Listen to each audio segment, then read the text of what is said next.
चलिए, तो अभी अपन करने वाले हैं आपका चैप्टर नंबर 6, ठीक है, लायबिलिटी बेस्ड अकाउंटिंग स्टैंडर्ड, और उसमें है आपका अकाउंटिंग स्टैंडर्ड 15, ठीक है, नाम है उसका एम्प्लॉय बेनिफिट।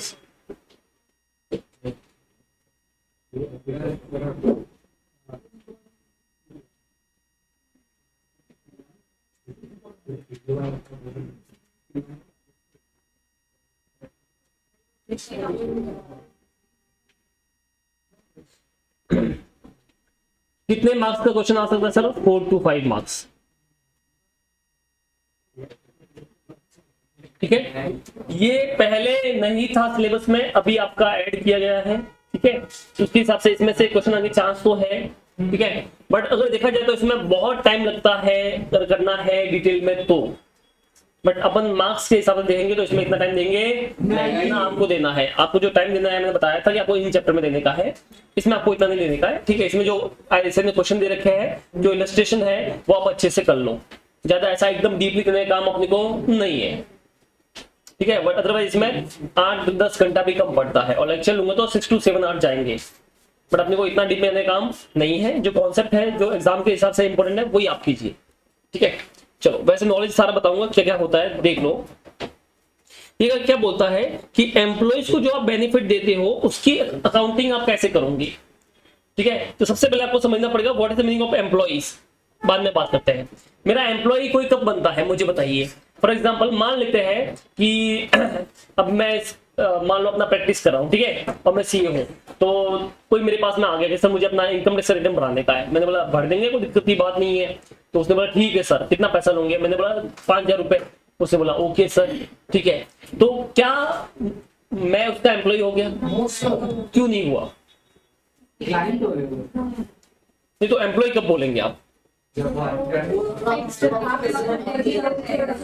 अगर आप बोल रहे हो जैसे फॉर एग्जांपल एम्प्लॉय, तो उसने मुझे काम दिया है, किसने मुझे काम दिया है? उस बंदे ने, मुझे पैसा भी दे रहा है, तो हम दोनों के बीच में एम्प्लॉय नहीं हुआ रिलेशन? क्यों नहीं हुआ है? क्या हुआ है? कॉन्ट्रैक्ट हुआ है। मैं उसको सर्विस दे रहा हूँ। अच्छा चलिए, अपने इधर मान लीजिए बाहर की फैकल्टी पढ़ाने आते हैं, बराबर है। जैसे अभी आपको ऑडिट पढ़ाने भावेश सर आ गए, ठीक है, या वेग सर, अपना वेग सर पढ़ाते हैं, बराबर। हाँ, तो वेग सर आ गए, तो क्या वो हमारे एम्प्लॉय हो गए सीएफ के? क्यों नहीं हुए? क्यों नहीं हुए? तो ऐसा तो जरूर थोड़ा था, एम्प्लॉय तो टेम्परेरी भी होते हैं।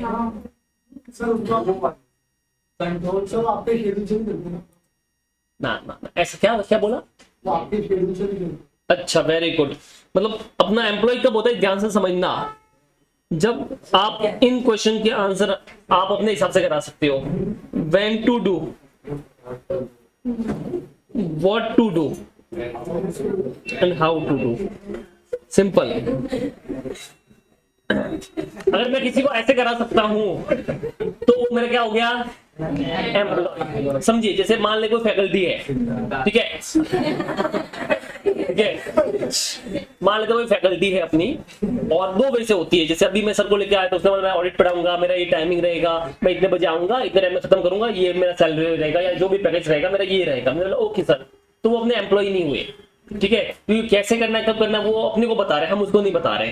पर एक बंदा था, टीचर था, मैंने उसको बोला कि सब छोड़ो, ठीक है, आप सिर्फ मेरे से काम करो, ये टाइमिंग रहेगा आपका, सुबह 9 से लेकर शाम को 7 बजे तक लेक्चर रहने का रहेगा आपका। बोला ओके सर, मैं आपको बताऊंगा कब शेड्यूल दूंगा, आपको कब लेना है, कौन सा सब्जेक्ट लेना है, क्या पढ़ाने का है, कौन से नोट यूज करना है, सब मैं बताऊंगा। तो बोला ओके सर। अब हम वो मेरा क्या हो गया? एम्प्लॉय। समझ में आया कि नहीं आया? तो इस तरह से आपको सिंपल रियल लाइफ में देखना है तो ऐसा देखिए, when to do, what to do, how to do. अगर आप अपन बता रहे हैं तो अपने वो क्या हो गया? एम्प्लॉय। जैसे बैंक वाले मान लीजिए, तो आपको सीए बनने वाले बैंक में जॉब मिल गई, तो बैंक वाले आपको बताएंगे सर आपका टाइमिंग ये रहेगा, कभी काम होगा तो लेट रुकना भी पड़ेगा, ठीक है, इतना पैकेज मिलेगा आपका। बोला ओके सर, ठीक है, और ये काम करना रहेगा। तो सीए बनने के बाद जो तुमने पढ़ा है वो कुछ काम नहीं कराएंगे, कुछ अलग ही कराएंगे।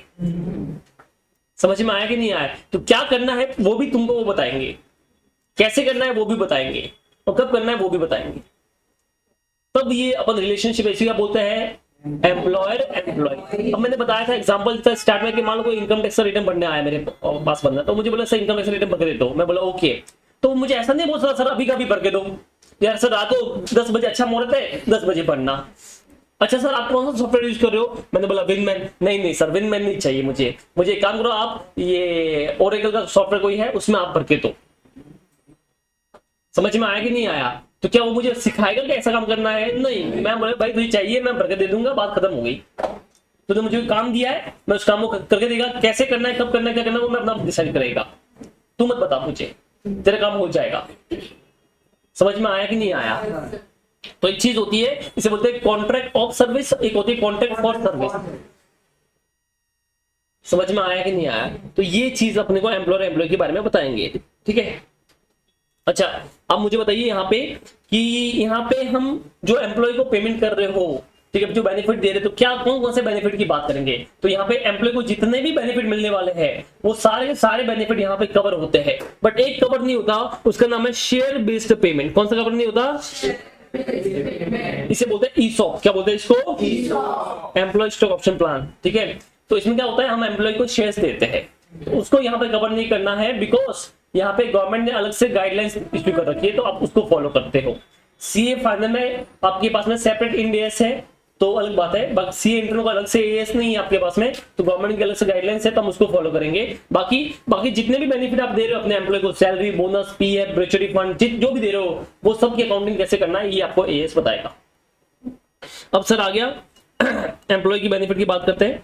यहाँ पे आप देखिए कौन से एम्प्लॉय की बात कर रहे हो सर, तो यहाँ पे हर तरह के एम्प्लॉय की बात करेंगे, चाहे वो फुल टाइम हो, चाहे वो पार्ट टाइम हो, चाहे वो टेम्परेरी या कैजुअल स्टाफ हो, सबकी बात कर रहे हैं। समझ में आया मेरी क्या बोला मैं? मेरा जो परमानेंट एम्प्लॉय है उसकी भी बात कर रहा हूँ, जो मेरा टेम्परेरी एम्प्लॉय है उसकी भी बात कर रहा हूँ, जो छोटे लेवल पे है उसकी भी बात कर रहा हूँ, जो मैनेजमेंट लेवल पे है उसकी भी बात कर रहा हूँ। तो यहाँ पे मैनेजमेंट लोग के लेवल के लोग भी इंक्लूड है, ठीक है। अब सर कौन से एम्प्लॉय के बेनिफिट की बात करो? कैश वाला है काइंड वाला? दोनों। कैश में भी दे सकता हूँ, रोकड़ा दिया, सैलरी दी, कैश में अकाउंट में ट्रांसफर कर लिया। काइंड में मतलब रेंट फ्री कार दी मैंने उसको, मेडिकल अकोमोडेशन दिया, कुछ ऐसे हेल्प की, वो सब इसमें इंक्लूड है, ठीक है। क्या सिर्फ एम्प्लॉय इंक्लूड है कि एम्प्लॉय के घर वालों को भी फैसिलिटी प्रोवाइड की? तो वो भी इंक्लूड है, वो भी। Employees benefit include benefit provided to employees and their dependent. उसकी बीवी के लिए कुछ किया, उसके बच्चों के लिए कुछ किया, वो सब भी इसके अंदर इंक्लूड है। क्या ये तुमको समझ में आया? तो अब जैसे मान लो कि उसका कोई बेटा है अगर वो बीमार पड़ गया तो उसका इलाज मैंने कराया, तो क्या वो भी इसके अंदर इंक्लूड है? हाँ। तो उसको भी अपन इसके अंदर कवर करने वाले हैं। इसके अलावा क्या बोला? Payment can be made directly to the employee, आप सीधा एम्प्लॉय को पेमेंट कर सकते हो या देयर डिपेंडेंट और टू एनी अदर पार्टी। कि मान लो आपका एम्प्लॉय मर गया, ठीक है, तो उसका जो लीगल हायर होगा उसको अपन ने पेमेंट कर लिया या उसको नॉमिनी को पेमेंट कर लिया, तो क्या वो भी पार्ट माना जाएगा? हाँ, ऐसा नहीं है, उसको ही पेमेंट करना चाहिए, उसके रिलेटेड जिसको भी पेमेंट किया वो सब इसके अंदर कवर किया जाएगा। बोलिए यहां तक किसी को भी डाउट है तो आप बोल सकते हो, ठीक है। अब आगे बढ़ते हैं अपन। अब यहाँ पे इसने बोला है what are the kind of employees covered in AS 15। तो अपन ने देखा सारे एम्प्लॉय कवर होते हैं इसमें, टेम्परेरी, परमानेंट, कैजुअल, जो भी है सब, ठीक है।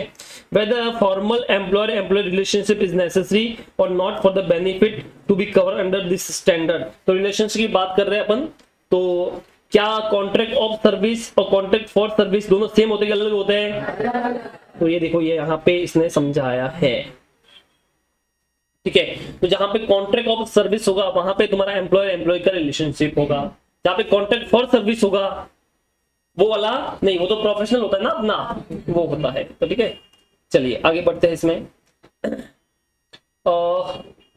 whether an enterprise is required to provide for employees benefit arising from informal practice। अब ये इनफॉर्मल प्रैक्टिस क्या लगती है आपको, बताओ?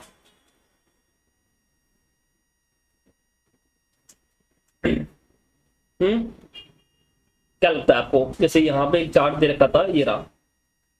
एम्प्लॉय बेनिफिट में क्या क्या चीजें इंक्लूड है?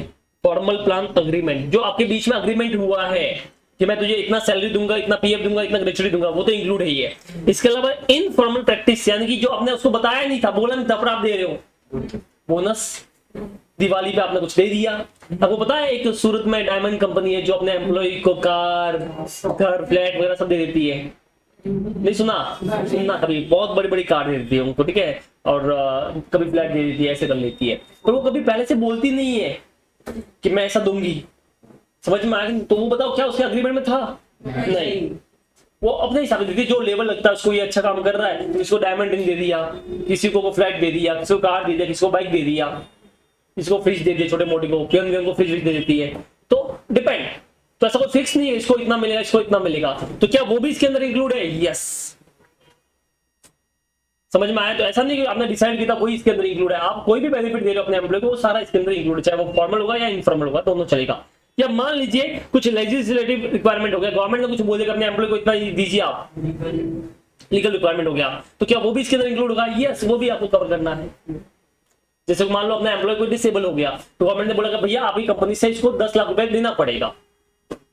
समझ में आया कि नहीं? तो मेरी कंपनी को एक बंदा काम कर रहा था, ठीक है, शॉर्ट सर्किट हुआ, वो चला गया बेचारा। तो अब सब गांव के जो लोग थे उन लोगों ने क्या किया, स्ट्राइक कर लिया, रोक दिया, भाई काम तब तक नहीं होगा जब तक इस लोग को कुछ मुआवजा नहीं मिलेगा, ठीक, कंपनसेशन नहीं मिलेगा। तो पहले तो उन्होंने मना किया, नहीं देंगे नहीं देंगे, फिर उन्होंने बोला ठीक है इतना काम होना रुक रहे, दे देंगे। तो अब वो डिसाइड कर लिया, दे भी दिया मान लीजिए। तो अब मुझे बताइए क्या उसको भी इसके अंदर कवर करना है? हाँ, वो भी इसके अंदर कवर होगा, ठीक है। अब जब मैं बेनिफिट की बात कर रहा हूं तो इन बेनिफिट को मैं 4 पार्ट में बांटता हूं। कितने पार्ट में बांटते हैं? 4। तो यहाँ पे देखिए अपन बात करते हैं एम्प्लॉयज बेनिफिट की। इधर से दिखा देता हूं, रुको एक मिनट, चार्ट है ना ये। तो अपन एम्प्लॉयज बेनिफिट के वो 4 पार्ट में बांट देते हैं।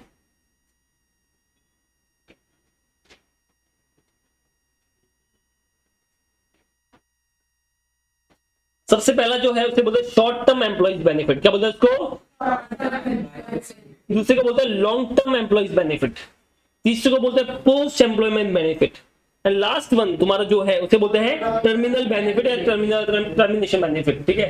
अब ये क्या होता है पहले ये समझिए। शॉर्ट टर्म बेनिफिट का मतलब होता है जो पेबल है, पेबल और paid with in 12 month.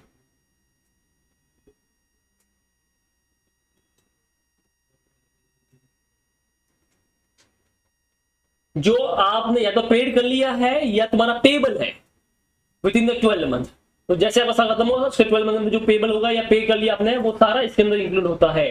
Simple है, सैलरी आपने पूरे महीने काम किया, आपको महीने के एंड में या अगले महीने के स्टार्ट के अंदर सैलरी पे कर ली हमने, तो क्या वो कौन सा बेनिफिट होगा? वो शॉर्ट टर्म। समझ में आया? हर महीने काम करो, हर महीने सैलरी लेके जाओ या अगले महीने लो मैक्सिमम, बट तुमको मिल जाएगा। ये कौन सा बेनिफिट हो गया? शॉर्ट टर्म बेनिफिट, ठीक है। इसी तरह सोशल सिक्योरिटी कंट्रीब्यूशन होता है, वो भी शॉर्ट टर्म होगा। एनुअल पेड लीव है, वो भी शॉर्ट टर्म होगा। और मेडिकल या हाउसिंग कार्ड कोई फैसिलिटी दी है, वो भी कौन सा होंगे? शॉर्ट टर्म होगा। इन सबको अपन शॉर्ट टर्म बेनिफिट बोलते हैं। मतलब सिंपल, जो पेबल या paid with in the 12 month है, मतलब कोई लॉन्ग टर्म बेनिफिट नहीं है, अभी का बेनिफिट मिलेगा आपको। क्या ये तुमको समझ में आया? तो मेरा कोई स्टाफ पे काम कर रहा है, मैंने उसको मैंने सैलरी पे कर ली, तो ये शॉर्ट टर्म बेनिफिट हो गया। अंडरस्टूड? किसी को कार प्रोवाइड की, तो कार तो अभी पे की, प्रोवाइड की ना, तो शॉर्ट टर्म बेनिफिट हो गया। अब बात करें लॉन्ग टर्म बेनिफिट। किसकी बात कर रहे हैं? ये तो कंट्रीब्यूशन करना पड़ता है, गवर्नमेंट के कुछ रूल्स होता है उसके हिसाब से, ठीक है। नहीं वो नहीं, वो बात करेंगे अपन। क्या ये तुमको समझ में आया? तो ये है long term benefit. Long term में क्या होता है कि जो पेबल आफ्टर 12 मंथ होता है या बियॉन्ड 12 मंथ।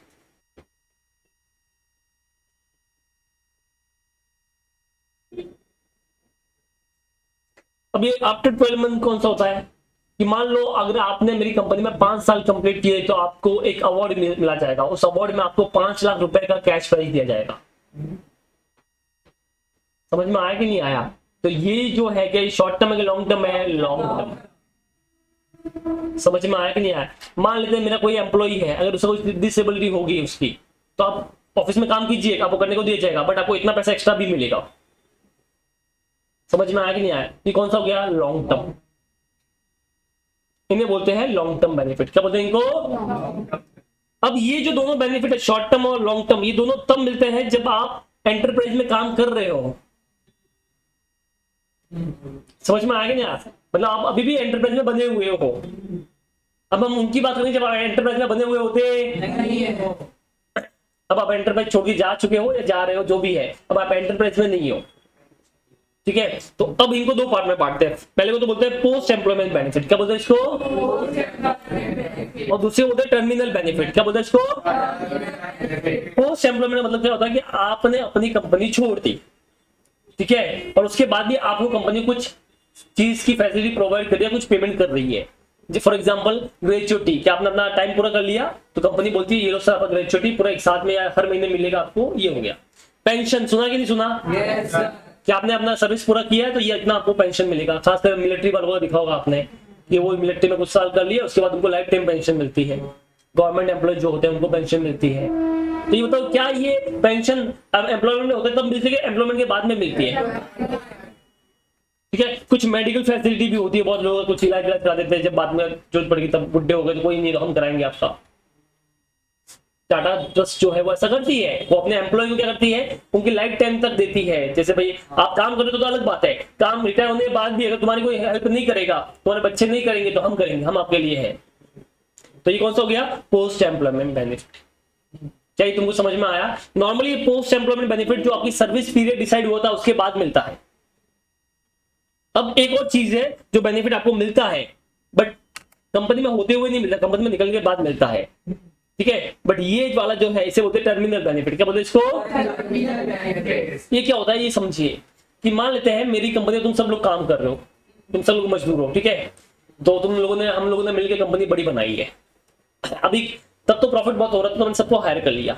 अभी कंपनी जो है वो डिक्लाइन होने शुरू हो गई है, मतलब उसके प्रॉफिट कम होने शुरू हो गए, काम कम मिलना शुरू लग गया है, तो अब इतनी सैलरी मैं पे नहीं कर सकता। समझ में आया कि नहीं आया। तो मैंने क्या बोला, आपसे रिक्वेस्ट की, मैं आके थोड़ा रोया, मैंने बोला कंपनी आपने इतना अच्छा किया, इतनी बढ़िया कंपनी बनाई, आप सब लोगों के सपोर्ट से ही बनी है, बट अभी कंपनी की हालत इतनी खराब है कि हम सबको पे नहीं कर सकते, तो आप में से जो भी कंपनी छोड़ी जाना जा सकता है, जो जाना चाहता है वो जा सकता है, ठीक है। तो आप लोग में से कुछ इमोशनल हो गए, सर हम चले जाएंगे, आप टेंशन मत लीजिए, उनके घर पे बीवी बच्चे हैं, ठीक है, हमारे भी है पर हम तो हमारे बच्चे तो बड़े हो गए, तो चिंता की बात नहीं है, कुछ ऐसा। तो अब मुझे बताओ क्या उनका टाइम पूरा हो चुका है या होने वाला था कि उससे पहले ही जा रहे हैं, उससे पहले ही जा रहे हैं, ठीक है। तो अब क्या वो कंपनी में रहने वाले निकलने वाले हैं, निकलने वाले हैं। अब मुझे इन पे दया आ गई, बेचारे लोग, ठीक है। अब बड़ी इन्होंने प्लानिंग की होगी, कुछ ईएमआई उठाया होगा, बहुत सारी चीजें की होगी, तो मैंने काम किया, मैंने कोई बात नहीं, अब रिटायर हो रहे अच्छी बात है, फिर भी मैं आपको 2-3 लाख रुपए एक्स्ट्रा दे दूंगा, तो ताकि आप अपना 1 साल तक चला सको और दूसरा कोई जॉब ढूंढ पाओ या जो करना है वो कर सकते हो।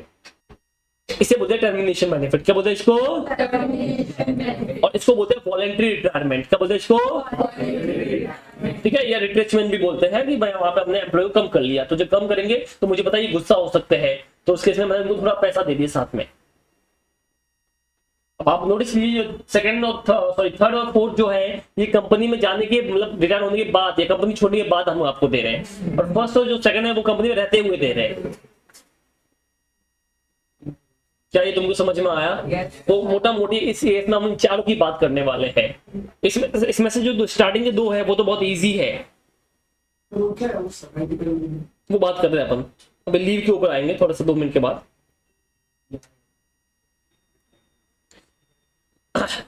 डन। अब आगे बढ़ते हैं। अब हम बात करते हैं इनकी अकाउंटिंग की। ये अकाउंटिंग तो एकदम सिंपल है, जो बचपन से आप करते आए ना वही है। सैलरी पे करने की एंट्री क्या होती है, salary account debit to cash और बैंक, और सैलरी कहां पे ट्रांसफर होती है, P&L में, salary account debit to P&L। समझ में आया कि नहीं आया, अरे समझे कि नहीं समझे, ठीक है। इसी तरह से आपने कुछ और उसको फैसिलिटी प्रोवाइड कर ली तो आपके लिए खर्चा हो गया, और वो खर्चा कहां पे ट्रांसफर होगा, P&L में होगा। अच्छा मान लो सैलरी 1 लाख रुपए थी, आपने 80,000 पे की, तो 20,000 आउटस्टैंडिंग होगी, तो क्या एंट्री होती है, salary account debit 1 lakh, to cash 80,000, और टू आउटस्टैंडिंग सैलरी कितनी होगी 20,000। और जब अगले टाइम पे करेंगे तो outstanding salary account debit to bank, और सैलरी पूरी की पूरी प्रॉफिट लॉस में चली गई। अब क्योंकि यहाँ पे जरूरी है हर बार सैलरी हो गई, सैलरी भी हो सकती है, कुछ दूसरी चीज भी हो सकती है, कोई मेडिकल फैसिलिटी भी हो सकती है, कुछ भी हो सकती है। तो अब सैलरी के बदले हम वर्ड यूज करेंगे, साथ में कंबाइंड वर्ड यूज करेंगे, उसका नाम है एम्प्लॉइज बेनिफिट एक्सपेंस। क्या यूज करेंगे,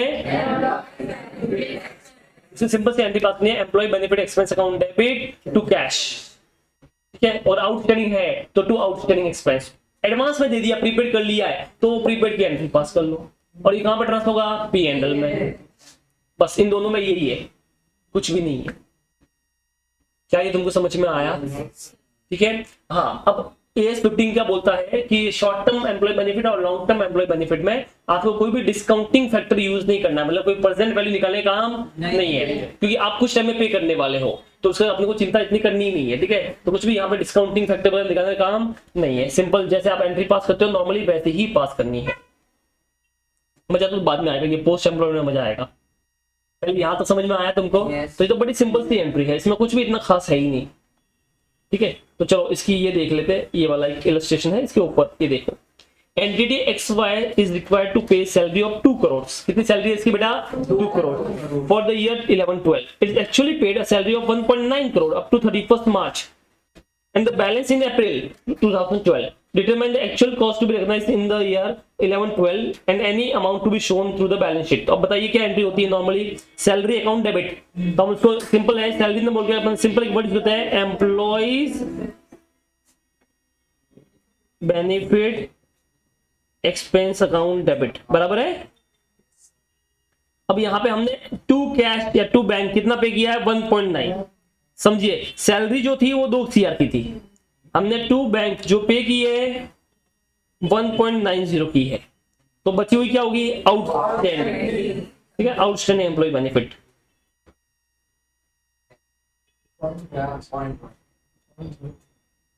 .01। अब ये नेक्स्ट PL में ट्रांसफर करना है, तो profit and loss account debit to employees benefit expense, short में लिखा है मैंने, ठीक है। कितना? 2 करोड़ पूरा। अब जब बैलेंस शीट बनेगी इसकी, ये बैलेंस शीट बनेगी, देखिए ये बैलेंस शीट बनेगी इसकी,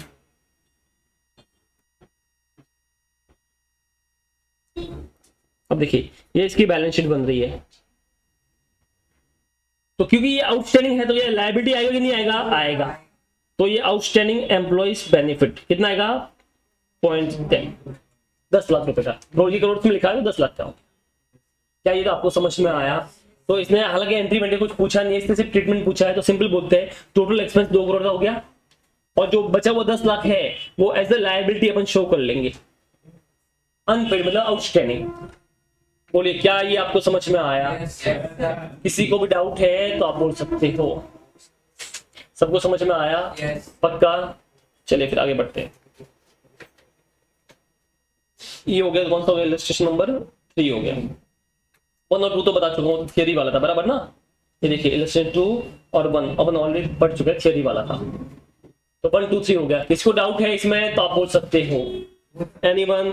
कुछ डाउट नहीं है? चलिए अभी अपने को इसमें जो समझना है वो समझना है लीव वाला केस। ये लीव वाला डेंजर है, ये वाला अपने को समझना है। इसके ऊपर मोस्टली MCQs भी आ सकता है, ठीक है, एग्जाम में। तो अब इस लीव वाले को अपन एक वर्ड यूज करेंगे, short term compensated absences. Short term compensated absences. अब ये क्या होता है वो देख लो।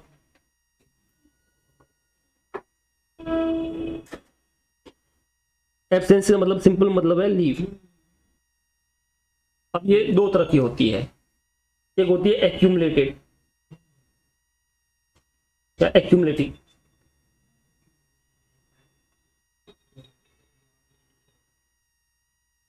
Non accumulative. एक्यूमुलेटिव 2 चीज होती है, वेस्टिंग, नॉन वेस्टिंग। यहां पे जब मैं लीव की बात कर रहा हूं तो एक्चुअली मैं बात कर रहा हूं पेड लीव की। किसकी बात कर रहा हूं? क्या समझते हो तुम पेड लीव से? बताओ जरा। छुट्टी मानी पर पैसा मिलेगा।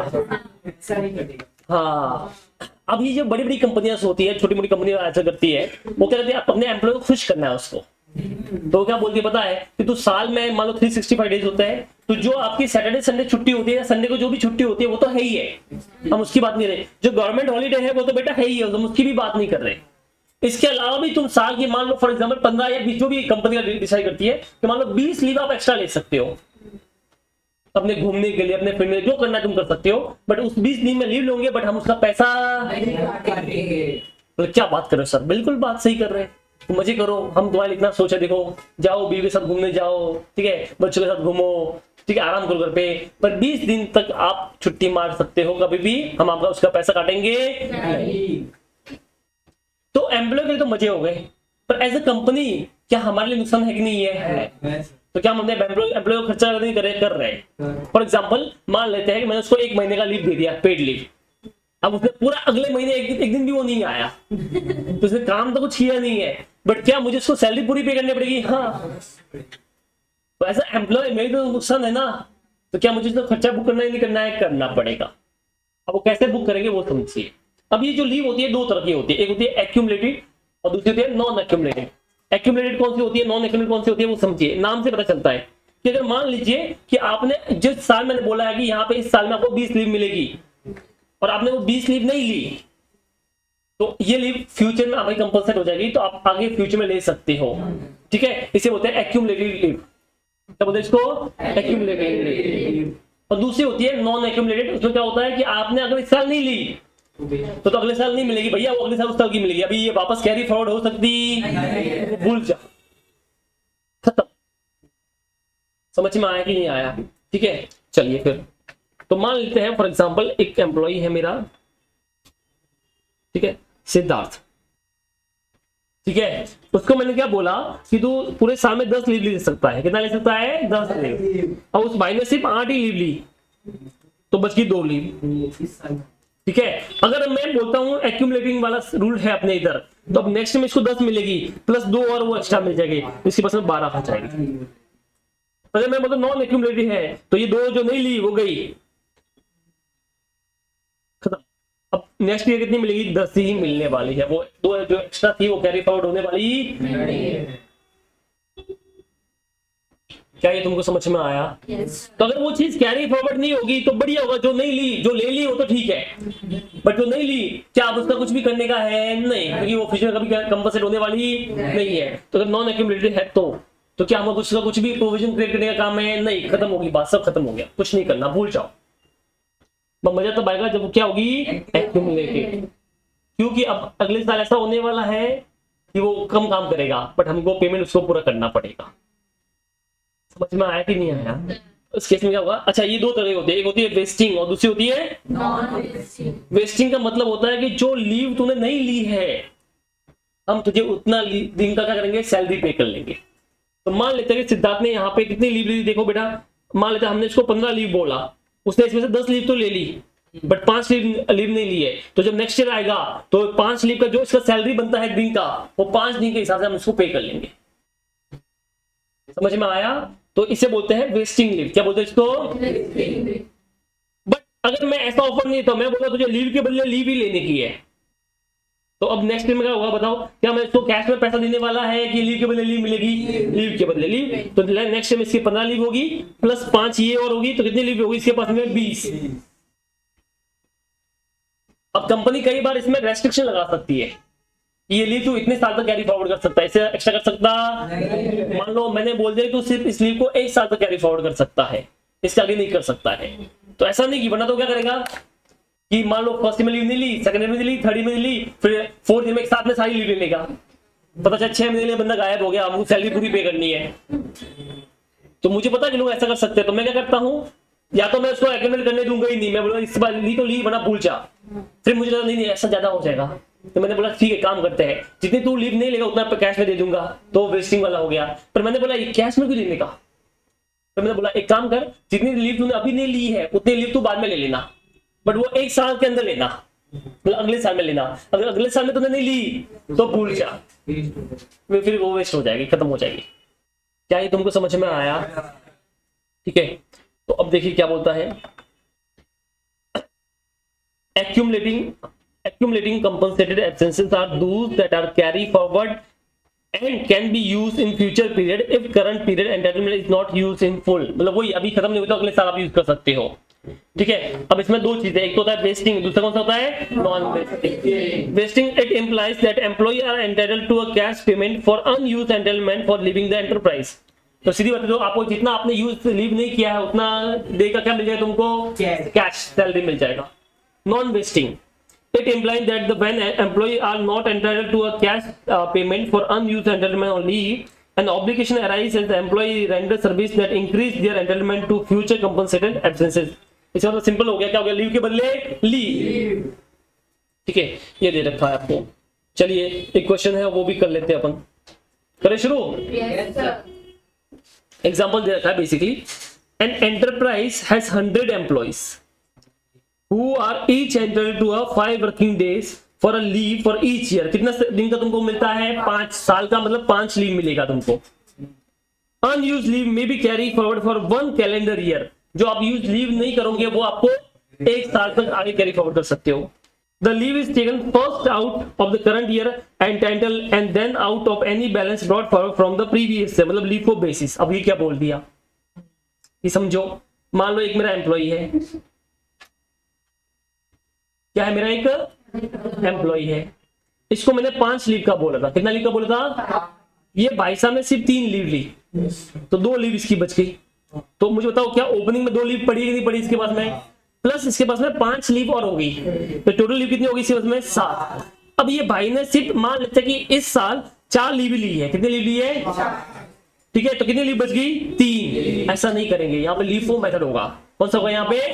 लीव 4। ये बोलेगा ये जो 4 लिए इस 5 में से लिए, तो अब नेक्स्ट में जब कैरी फॉरवर्ड होगा तो एक ही लीव होने वाला है, क्योंकि ये तो खत्म हो गई।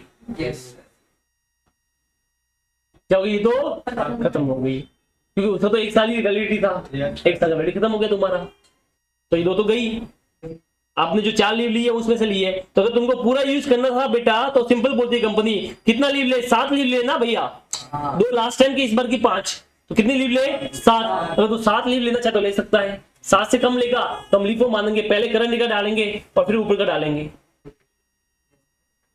तो अगर तुमने सिंपल वर्ड में अगर तुमने 7 लीव से कम ली तो तेरी वो लीव तो गई, ऊपर वाली तो गई, ये तो नहीं मिलेगी। क्या ये तुमको समझ में आया? किसी को भी डाउट है तब बोल सकते हो। ये होता है लीव मेथड। कौन सा होता है? अगर ये फीफो मेथड होता, सुनना ध्यान से, तो 2 लीव प्रीवियस की और 5 इधर की 7 होगी। अगर 4 लीव लेता फीफो मेथड में तो ये 2 पहले ये जाती और बची हुई 2 इसमें से जाती, तो कितनी बचती? 3 कैरी फॉरवर्ड होती। क्या ये तुमको समझ में आया? अदरवाइज तो क्या वो एम्प्लॉय था कभी लीव ही नहीं लेगा, वो सब साथ में इकट्ठा करेगा, मतलब 3 साल 4 साल लीव साथ में लेंगे। तो कंपनी को पता है कि एम्प्लॉय इंपॉर्टेंट होता है भाई साथ में। अगर मान लो आपको 20 लीव अलाउ होती है फॉर एग्जांपल साल की, तो 20 80 दिन का लीव तुमने इकट्ठा कर लिया, पता चला 3 महीने तुम गायब हो, काम सब रुका हुआ, बोले मेरी लीव अलाउ है मैं लूंगा, तुम मजे करो 3 महीने। कंपनी रोल लेगी बेचारी की, अरे यार भारी हो गए तो काम। इसके लिए क्या बोलती है, जो आपने 1 साल तक हम कैरी फॉरवर्ड करेंगे, अगर तब भी आपने नहीं ली तो हम कुछ नहीं कर सकते, वो गई। ठीक है, अब देखिए यहाँ पे किस हिसाब से कितनी लीव किसकी बची है वो देखना है अपने को। एट 31st यहाँ पे अगर चलते हैं, at 31st December 2014 the average unused entitlement is 2 days पर एम्प्लॉय। तो मुझे बताइए एवरेज तुम्हारा कितना आ गया? 2 days का, कि लोग कितने लीव ले रहे हैं? 2 दिन ले रहे हैं। The enterprise expect based on the past experience, which is expected to continue, that 92 employees will take no more than 5 days of leave in 2015, and the remaining 8 employees will take an average of 6.5 days each. अभी क्या बोल दिया बताओ मुझे जरा, क्या बोला इसने?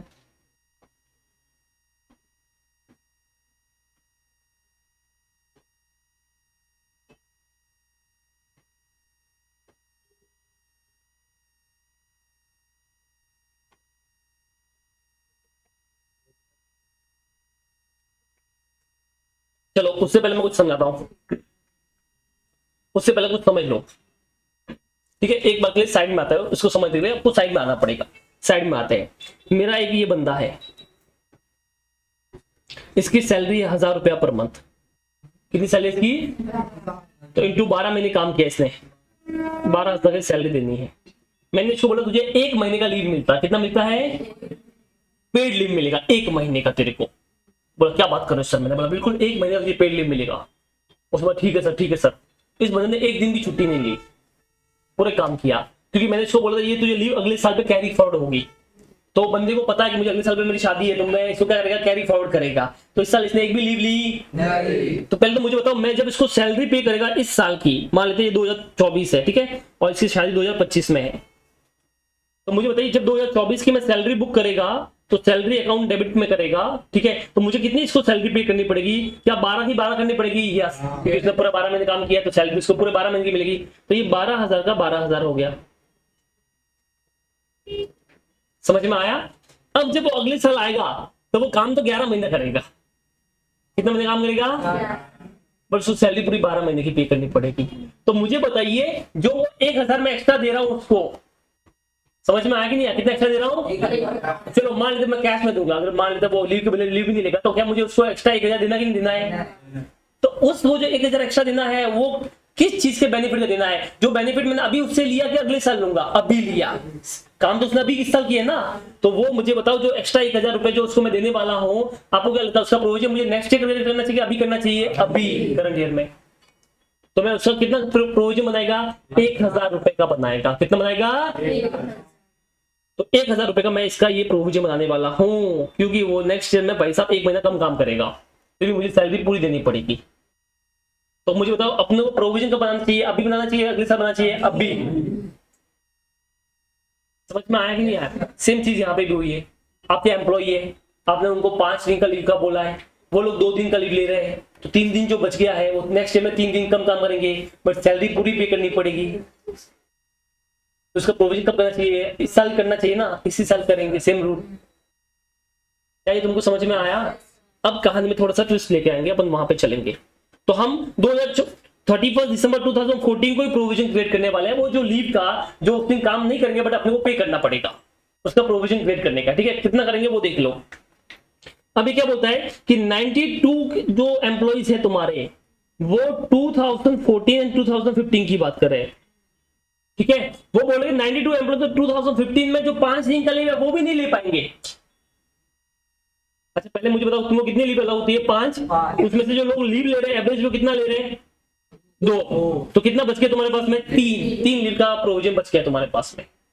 अभी क्या बोल रहे हैं कि ये 3 लीव आगे कैरी फॉरवर्ड होगी, पर ये बोल रहा है कि जो मेरे एम्प्लॉय है वो तो 2015 की लीव भी पूरी नहीं कर पाएंगे, जो 5 दिन की है वो भी। तो मुझे बताओ क्या उनको वो एक्स्ट्रा बेनिफिट मिलने वाला कि नहीं मिलने वाला है? नहीं मिलने वाला है, क्योंकि लीव मेथड है। तो वो जो लीव नहीं ली वो खत्म हो गई। तो क्या 92 एम्प्लॉय को अपने को सोचने के बाद टेंशन है अपने को? नहीं, कुछ नहीं सोचना, वो तो गए। बट कुछ लोग नालायक है, क्योंकि 8 एम्प्लॉय बचे। कितने बच गए अपने? वो बोलते हैं वो तो लीव लेंगे, तो वो लीव लेंगे अगर आगे काम नहीं करेंगे पर फिर भी अपने को पूरा पे करना पड़ेगा उनको। तो कितना लीव लेने वाले वो बताइए वो लोग? कितना? 6.5। समझ में आया? 6.5 लेने वाले हैं वो लीव। अच्छा उसमें से 5 तो उसी साल की है, तो वो तो छोड़ो। इस साल की कितनी लीव है जो उसको सेटअप में मिलने वाली है? 1.5 दिन की। तो वो मतलब इस साल का वो 1.5 दिन वाला अपने को सेटअप मिल गया जो उसको उनको मिलेगा। तो इस साल की 1.5 दिन का वो एक्स्ट्रा अपने को पेमेंट करना पड़ेगा उनको। तो मुझे बताओ इस साल में कितने का प्रोविजन क्रिएट करेगा? 1.5 दिन का। 1.5 दिन का। मेरे बेटा 8 एम्प्लॉय है, कितने एम्प्लॉय है? तो बताओ मुझे कितना होता है? 8 इंटू 1.5 करो। 8 इंटू 1.5 कितना होता है? 12। तो इसका मतलब 12 डेज के उनके सैलरी का मुझे प्रोविजन क्रिएट करना पड़ेगा। कितना करना पड़ेगा? 12 डेज के। क्या बोला? कुछ समझ में आया कि नहीं आया? ठीक है, मैंने क्या बोला वापस बता रहा हूं, सुनो। मेरे 2 ग्रुप है, ये 92 लोगों का है, ये जो ग्रुप है वो 8 लोगों का है। ठीक है, 2014 में आपको 5 लीव अलाउ थी। कितनी अलाउ थी? ये 2015 में आपको सेटअप हो सकती है जितनी आपने नहीं ली होती। ठीक है, इन सब लोगों ने टोटल मिला के 2 दिन की लीव ली है। तो बेटा कितना इनका पास में कंपलसरी बच गया? 3 का। इनका भी सेम चीज हुआ है, इनका भी 3 बच गया। अभी जब मैंने 2015 में एस्टिमेट किया तो ये जो 92 वाला लोगों का ग्रुप है ये बड़ा लॉयल ग्रुप है। ये तो बहुत मेहनत से काम कर रहे हैं, घर पे भी मारते इससे अच्छा कंपनी में आते रहेंगे। ठीक है, तो ये लोग कोई घूमने जाने का शौक भी नहीं है। बोले घूमने जाना पड़ेगा तो बीवी के साथ जाना पड़ेगा, तो जाने का नहीं, ऑफिस में आएंगे, यहाँ पे चाय पीते हैं, गप्पे मारते हैं, अच्छा है। तो ये लोग बोलते हैं कि नेक्स्ट में जब उनको 5 लीव अलाउ होगी, ठीक है, वो ही पूरी नहीं करने वाले हैं। अच्छा मुझे पहले तो बताओ इनको कितना लीव मिलने वाला है नेक्स्ट ईयर में? 2 पहले का और 5 ये, कितना मिलने वाला है? 7। इनको भी 2 पहले का 5 कितना मिलने वाला है? 7 लीव टोटल इनको मिलने वाला है। 3 सॉरी 3 था, 3 हाँ 3 7 कितना हो गया? 8 लीव।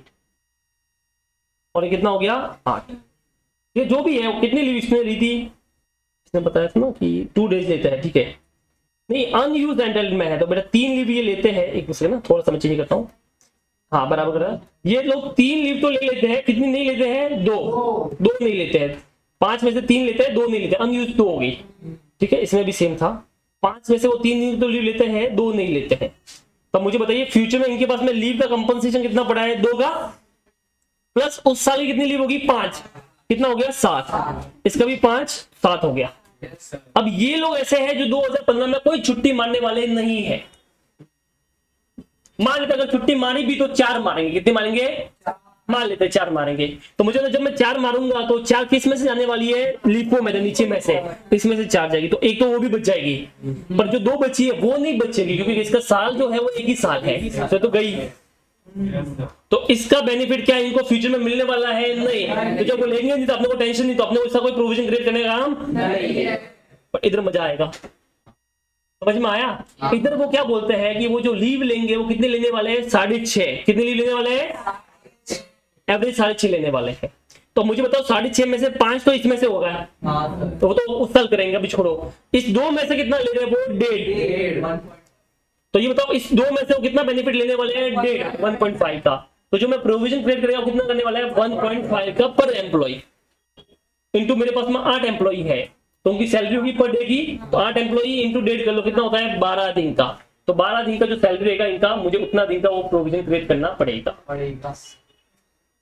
क्या ये तुमको समझ में आया? ठीक है, तो ये एमसीक्यूज के हिसाब से आ सकता है तुमको, ज्यादा तो कुछ है नहीं इसमें करने को, तो वो आपको ध्यान में रखना है। सी ये रहा।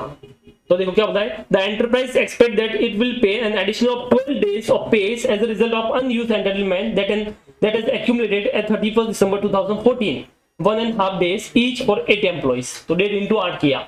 Therefore, the enterprise recognized the liability at the 31st December 2014 equal to 12 days to pay। तो इस साल की कितनी सैलरी मुझे अगले साल में पे करनी पड़ेगी? 12 दिन की। तो मैं बस 12 दिन का प्रोविजन क्रिएट कर देगा। Yes sir. क्या ये तुमको समझ में आया? ठीक है, तो ये एमसीक्यूज के लिए इंपॉर्टेंट है, वही ध्यान रखना। ठीक है, हाँ। अब कोई छोटा सा एग्जांपल एग्जाम में आ सकता है, यू का यू सेम का सेम, अब बोलेगा बताओ कितना दिन का प्रोविजन क्रिएट करेंगे। चलिए, नॉन एक्यूमुलेटेड की टेंशन ही नहीं है भैया।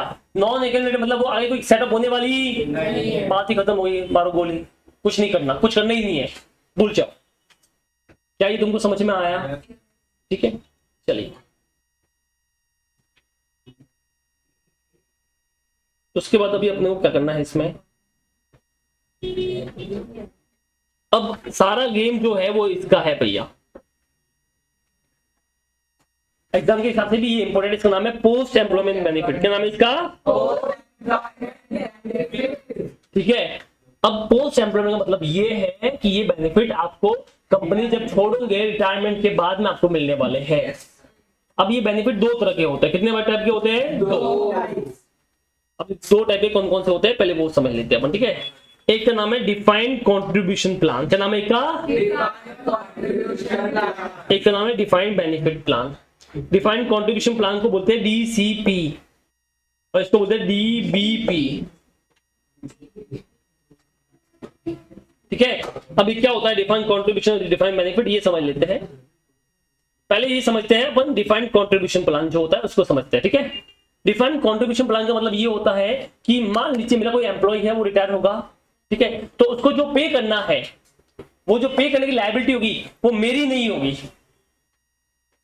ठीक है, बट मेरी लायबिलिटी ये होगी कि उसको जो पे करना है उसके लिए मुझे जो कंट्रीब्यूशन करना पड़ेगा उसकी लायबिलिटी मेरी होगी। क्या बोल दिया सर? ठीक है, समझिए इसको ना हम एग्जांपल से समझते हैं, ज्यादा बेटर समझ में आएगा। कि मान लीजिए गवर्नमेंट ने बोला कि सर आपको है ना अपने एम्प्लॉय के लिए प्रोविडेंट फंड का कंट्रीब्यूशन करना पड़ेगा। क्या करना पड़ेगा अपने को? तो मेरी लायबिलिटी सिर्फ एक ही है, वो कंट्रीब्यूशन की लायबिलिटी मेरी है। तो मैं क्या करूंगा, मेरा हर महीने या हर साल जो भी है मैं इसके पीएफ में कुछ कंट्रीब्यूशन कर लूंगा। तो गवर्नमेंट ने अलग से कुछ डिपार्टमेंट बनाए हुए हैं, कुछ अलग से ऐसे बनाया हुआ ट्रस्ट बनाया हुआ है जिसमें आपको कंट्रीब्यूशन करना रहेगा। तो मैं उस ट्रस्ट में कंट्रीब्यूशन करूंगा, मैं पीएफ फंड में कंट्रीब्यूशन करूंगा, फिर मुझे फर्क नहीं पड़ता कि उस ट्रस्ट से क्या होता है, वो गवर्नमेंट जाने और वो एम्प्लॉय जाने, वो कितना इंटरेस्ट उसके ऊपर मिलता है नहीं मिलता है, लास्ट में उसको पैसा मिलेगा नहीं मिलेगा, हमको उससे मतलब हमारा एक ही मतलब है। क्या मतलब है? कंट्रीब्यूशन करना। बस मैं अपना कंट्रीब्यूशन करूंगा, अब गवर्नमेंट जाने और वो एम्प्लॉय जाने, मुझे उससे कोई फर्क नहीं पड़ता। उस पर इनकम भी फिक्स नहीं होगा, वो इनकम फ्लक्चुएट होता रहेगा। गवर्नमेंट को लगा कि अभी इनकम बढ़ा देते तो बढ़ा देंगे, इनको लगा कम करना है कम कर देंगे, वो गवर्नमेंट करता रहेगा। लास्ट में उसका नाम गलत गलत भरा है ना, लास्ट में कुछ प्रॉब्लम हुई तो मुझे वो फर्क नहीं पड़ता। मेरा काम तो एक ही है, मेरी लीगल रिक्वायरमेंट क्या थी, सिर्फ कंट्रीब्यूशन करना। मैंने कंट्रीब्यूशन किया, टाटा बाय बाय अलविदा, अब तू जान वो जान, खत्म बात। क्या ये तुमको समझ में आया कि नहीं समझा? ये ऐसा हो गया, समझिए जैसे मान लो आप आईसीए का एग्जाम फॉर्म भरने आ गए, आप हमारे पास में आ गए, हमने बोला ठीक है भरा देंगे, तो हमने आपका वो एग्जाम फॉर्म भरा दिया, ठीक है। अब हमारा काम खत्म हो गया, हमने आपको उसमें एक्नॉलेजमेंट नंबर जो था वो दिला दिया कि देखो ये पेमेंट हो गया, ये एक्नॉलेजमेंट नंबर है, देख लो। अब उस फॉर्म में तुमको दिक्कत हुई फ्यूचर में कि तुम्हें कोई प्रॉब्लम हुई कि नाम गलत हुआ, एडमिट कार्ड में कोई तुम्हारा पेपर नहीं आया, ग्रुप 1 ही आया, ग्रुप 2 आया, तो हमारा कोई प्रॉब्लम है ही नहीं, वो हमें कोई मतलब भी नहीं है। क्यों? हमने आपके सामने काम किया, जो हमारी लाइबिलिटी हमने कर ली, अब आगे की लाइबिलिटी तुम जानो और वो ऐसे ही जाने, हमको कोई फर्क पड़ने वाला नहीं है। सिंपल, मतलब पड़ेगा ऐसा नहीं बोल रहा हूँ, बट मैं ऐसे बता रहा हूँ कि अब हम कुछ नहीं कर सकते, उसमें हमारा कोई रोल ही नहीं है। अब जो भी प्रॉब्लम होगी वो डिस्प्यूट आपको और उनको देखने का है, हम नहीं जा सकते, हम बीच में नहीं आ सकते। क्या ये तुमको समझ में आया कि नहीं आया? बस वैसा ही है कि अब क्या हुआ, यहाँ पे कंपनी जो है वो मीडिएटर हो गई, उसका काम है सिर्फ कंट्रीब्यूशन करना, तो उसने अपना अमाउंट कंट्रीब्यूट कर लिया।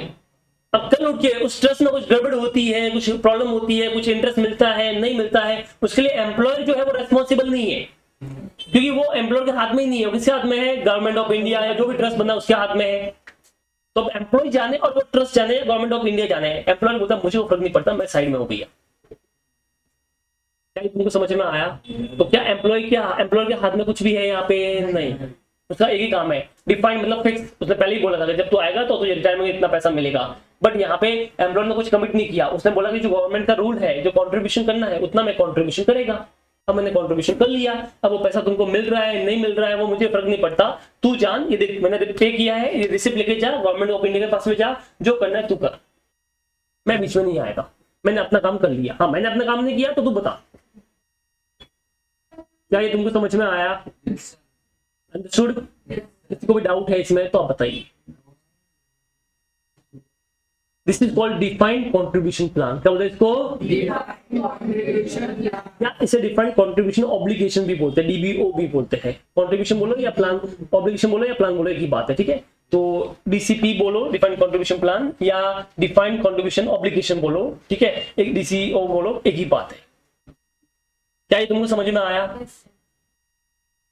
इसमें बताइए, इसमें जो भी रिस्क रहेगा वो सब किसका रहने वाला है? एम्प्लॉय का।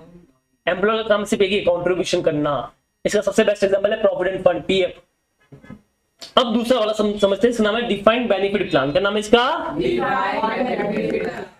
अब डिफाइंड बेनिफिट प्लान क्या होता है ये ध्यान से समझना। इसमें जब आप मेरी कंपनी में लगे थे तो मैंने बोला था कि जब आप रिटायर होंगे तो मैं आपको इतना पैसा देगा, ग्रेच्युटी का पेमेंट, ठीक है। अब वो पैसा मैं गवर्नमेंट के पास जमा नहीं कराता है, वो पैसा मैं अपने पास में ही रखेगा। अब चाहे मैं उसको इन्वेस्ट करूं नहीं करूं कुछ फर्क नहीं पड़ता, एंड में जब आप रिटायर होंगे तो वो पे करने की लायबिलिटी मेरी रहेगी, गवर्नमेंट ऑफ इंडिया की नहीं है, ठीक है। तो आपको वो पैसा मेरे पास ही आने वाले हो मांगने के लिए, तुम बोलोगे सर मेरा पैसा, मैं रिटायर हो गया, मेरा पेंशन का पैसा, मेरा ग्रेच्युटी का पैसा लाओ। तो क्या यहाँ पे मेरा जो लायबिलिटी है क्या कंट्रीब्यूशन तक लिमिटेड है कि एंड तक है? एंड तक है। जब तक आपको पैसा पूरा नहीं मिलता तब तक वो मेरी लायबिलिटी बन गई।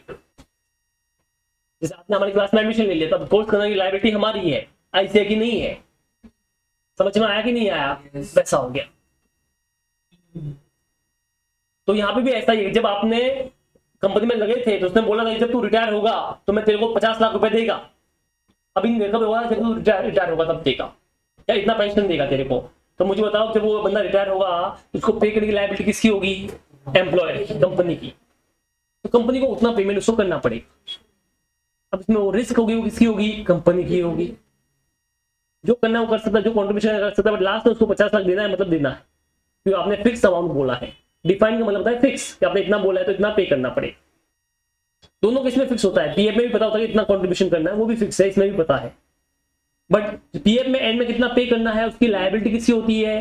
कंपनी की नहीं होती है। उसकी लायबिलिटी है बट कॉन्ट्रीब्यूशन की है। उसको एंड में कितना मिलेगा उसकी लायबिलिटी, उसमें कितना इंटरेस्ट पे होगा उसकी लायबिलिटी। समझ में आया कि नहीं आया? वो कंपनी का एम्प्लॉय जो है वो अपने पास में नहीं आ सकता, मुझे गवर्नमेंट ऑफ इंडिया नहीं दे रही है पैसे, देखो ना मैंने गलत नाम फॉर्म में नाम गलत भरा इसके लिए। हम बोले हमारे पास क्यों आया है? किसके पास जाएगा तू? गवर्नमेंट ऑफ इंडिया के पास में, उस डिपार्टमेंट के पास में जा, पीएफ वाले के पास में। बट ग्रेचुइटी में उसको पेमेंट नहीं मिल रहा है, उसका नाम गलत है, तो वो मेरे पास ही आएगा, फिर मैं ही चेक करेगा उसको कि हाँ भाई इसका क्यों करूंगा है रखा है, अच्छा ये प्रॉब्लम है तो दे दो भाई इसको, ऐसा। क्या ये तुमको समझ में आया? Yes. तो अब जो डिफाइंड कंट्रीब्यूशन प्लान है ना, वो बड़ा सिंपल होता है, ठीक है। वो उसमें जो भी आप खर्चा कर रहे हो, जो भी कंट्रीब्यूशन कर रहे हो, वो तुम्हारा सैलरी का पार्ट माना जाएगा कि आप अपने एम्प्लॉय को एक तरह से सैलरी पे कर रहे हो। तो जैसे सैलरी पे करते हो वैसे ही उस बेनिफिट को जो भी आप उसको पे करने वाले हो उसको as a profit and loss में डाल दो। कहाँ पे डाल दो? प्रॉफिट एंड लॉस, अपने पेनल अकाउंट में डाल दो, उसको हिसाब खत्म हो गया, सिंपल सा, कोई दिक्कत की बात ही नहीं है। मजा, सारा जो मजा है वो है डिफाइंड बेनिफिट प्लान में। किसमें मजा है? क्योंकि कंट्रीब्यूशन तब तक आप कंट्रीब्यूशन करना है, फिर लास्ट में हमने वो देना ही नहीं है, तो बात ही खत्म होगी, कंट्रीब्यूशन करो हिसाब खत्म, तो उसमें प्रॉब्लम ही नहीं है। तो जो मजा आने वाला है वो सारा इसमें आने वाला है डिफाइंड बेनिफिट में, कि वो पैसा आपको मेंटेन करना है, आपको कंट्रीब्यूशन अलग से करना पड़ेगा, आपको सब चीजें करनी पड़ेगी और उसको लास्ट में पे करना पड़ेगा, ठीक है। तो कंट्रीब्यूशन वाला तो एकदम इजी हो गया, वो तो एकदम सिंपल सा है। अच्छा, तो क्योंकि अपन कंट्रीब्यूशन करने वाले हैं एम्प्लॉय के ऊपर, तो हमको तो आज करना है, फिर अगले साल वापस करना है, फिर अगले साल वापस करना है, हर साल करना है या हर महीने जो भी है वो करना है। एक फिक्स अमाउंट पता है इतना करना, तो हम कर देंगे। बट मजा कब आएगा पता है? जब डिफाइंड बेनिफिट प्लान होगा। अब उसने अपने एम्प्लॉय को पे करना है, बट वो पे आज नहीं करना, आज से 10 साल 15 साल 20 साल बाद करना है, रिटायरमेंट के टाइम पे करना है। तो जब रिटायरमेंट टाइम पे करूंगा तो अभी कितना पैसा जमा कराओ कि उसको उतना पैसा मिल जाए, या हो सकता है बीच में एम्प्लॉय छोड़ के भी जा सकते हैं, तो मुझे कितना प्लान बनाना चाहिए, कितना कंट्रीब्यूशन करना चाहिए, ये सारे डिसीजन मेरे होने वाले हैं। अब मुझे उसकी आगे टेंशन क्या है? मुझे उसकी टेंशन, और इसी टेंशन को दूर करता है एक्चुरियल। सुना है नाम? एक्चुरियल साइंस होता है, सुना कि नहीं सुना है? जैसे सीए होता है, सीएस होता है, ऐसे एक्चुरियल कोर्स होता है, समझ में आया? तो एक्चुअल साइंस होती है, क्या होता है एक्चुअली काम, क्या होता है? वो एस्टिमेट करना, उसका काम ही होता है कि एस्टिमेट करना कि भैया जो आपके एम्प्लॉय है वो लास्ट में जब रिटायर होंगे तो कितने एम्प्लॉय आपके पास में बचेंगे लास्ट में रिटायर होने वाले हैं। मतलब वो पहले से एस्टिमेट करता है कि इतने एम्प्लॉय तेरे पास रुकने वाले हैं, सब डेटा के बेस पे, कि ये जो एम्प्लॉय है, जैसे मान लो मेरी क्लास में 100 बच्चे हैं, तो वो क्या बोलता है कि आज से 10 साल के बाद तेरे पास क्लास में इतने बच्चे होंगे। क्या ये पॉसिबल है? Yes, that is the science. समझ में आ गया नहीं?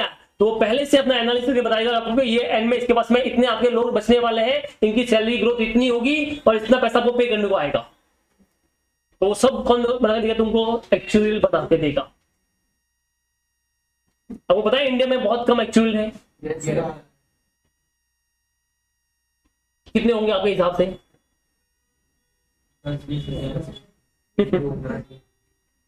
लास्ट में मेरे जो बॉस थे आर्टिकलशिप वाले, उनके साथ में एक एक्चुअल था पार्टनर, ठीक है।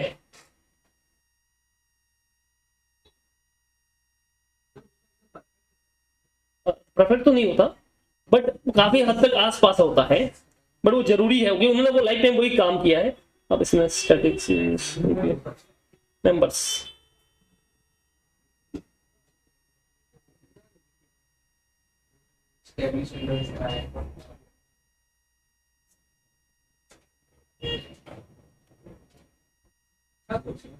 बहुत अच्छा कोर्स है। क्या होता है एक एक्चुअली जो नॉर्मल है उसकी सैलरी कितनी होती होगी?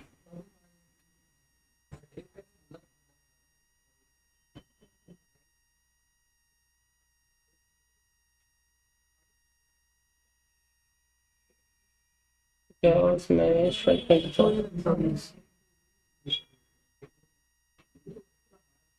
पता नहीं, कहीं तो आता है, अपने को उनकी सैलरी ज्यादा आइडिया नहीं है। तो ठीक, ये रहा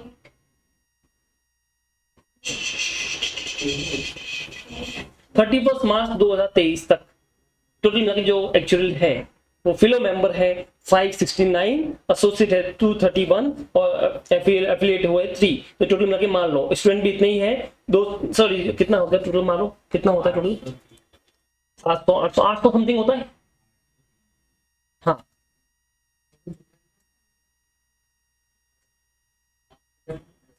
ठीक है, पहले इतने थे, अब 2023 का डेटा आपके सामने है, इतने ही एक्चुअल है अभी ऑल ओवर इंडिया में। 150 करोड़ की आबादी में कितने लोग हैं? 800 लोग। समझ में आया कि नहीं आया?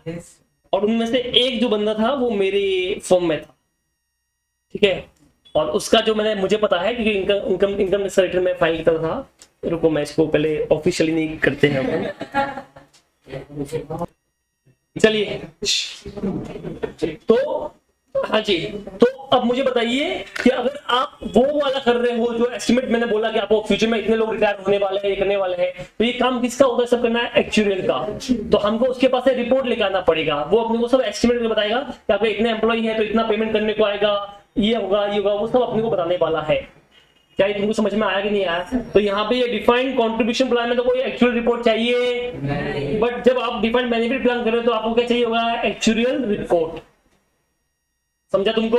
यस ठीक है। तो यहाँ पे आप पढ़ सकते हो, एग्जाम में दोनों का डिफरेंस पूछ सकते हैं, तो ध्यान रखना डीसीपी और डीबीपी में क्या डिफरेंस है। तो देखो क्या बोलता है, DCP are post employment benefit plan under which an enterprise pay fixed contribution into a separate fund and will have no obligation to pay further contribution. Simple है। Under defined contribution plan, actual risk that benefit will be less than expected and investment risk that the asset invested will be insufficient to meet expected benefit fall on the employee. A common example of defined contribution plan is provident fund. समझ में आया कि नहीं आया? और यहाँ पे देखिए, defined benefit plan are the post employment plan other than the defined contribution plan. In defined benefit plan, the actual and investment risk fall on the employer. In defined contribution plan, the contribution is charged to income statement, whereas the defined benefit plan details actual report calculation is performed to determine the charges. तो defined contribution simple है, जो PF है अपना contribution वो as a employ benefit कहाँ पे आएगा? PNL में आएगा। बट इस केस में आपको एक्चुअल रिपोर्ट बनाना पड़ेगा, ठीक है, सामने कुछ क्रिएट करना पड़ेगा, अभी आगे अपन समझेंगे, वो सब करना पड़ेगा। क्या तुमको समझ में आया? तो एग्जाम में डिफरेंस पूछे तो कैसे लिखोगे? सबसे पहले डेफिनेशन कि वहां पे एक फिक्स डिटरमिनेबल अमाउंट अपने को पे करना पड़ता है, कंट्रीब्यूशन करना होता है, बात खत्म हो गई। पर यहाँ पे ऐसा कुछ जरूरी नहीं है, वो अपने डिपेंड करता है, तो जब रिटायर होगा तब करना पड़ेगा। दूसरा, इसमें क्या होता है कि जो एक्चुअल रिस्क होती है पहले वाले में नहीं होती है, जबकि दूसरे वाले में होती है, वहां पे रिपोर्ट लेकर आना पड़ेगा। तीसरा, इसमें जो भी कंट्रीब्यूशन होगा वो सारा प्रॉफिट एंड लॉस में जाएगा, बट इस केस में ऐसा जरूरी नहीं होता, इसमें आपका बैलेंस शीट में भी इफेक्ट आता है। उसके बाद फोर्थ वाला, इसमें जो रिस्क होगी वो किसकी होगी? एम्प्लॉई की होगी पहले वाले में, और दूसरे वाले में किसकी होगी? एम्प्लॉयर की होगी। एग्जांपल दे सकते हो लास्ट वाले में कि पहले वाले में पीएफ होता है और दूसरे वाले में पेंशन ग्रेच्युटी वगैरह होगी। यस, क्या ये तुमको समझ में आया? चलो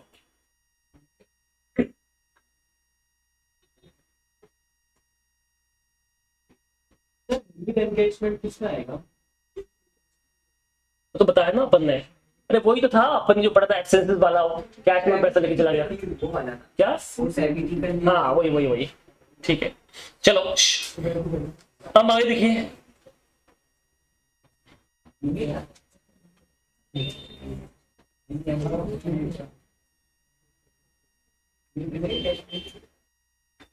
अब कुछ चीज समझनी पड़ेगी अपने को आगे बढ़ने से पहले। चलिए, आपने को जो मेन समझना है that is your DBP, defined benefit plan या ऑब्लिगेशन, बराबर है, ये समझना पड़ेगा।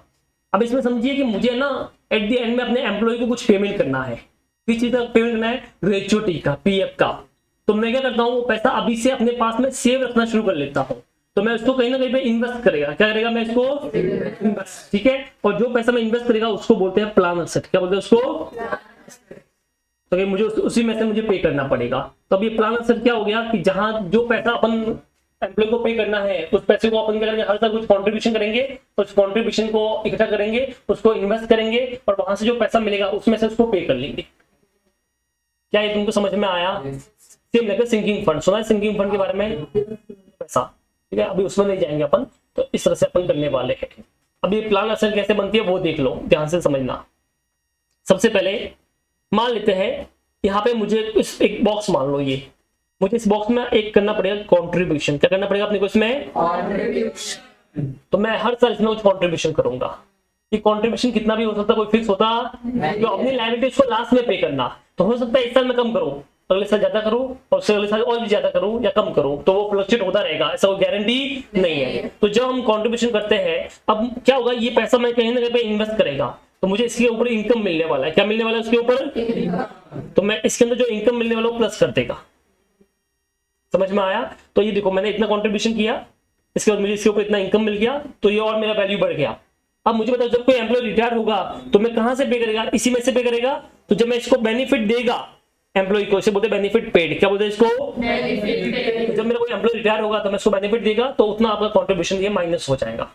अब जो बचेगा वो बचेगा क्लोजिंग वैल्यू। क्या बचेगा इसका, तो ये बचेगा क्लोजिंग प्लान असेट।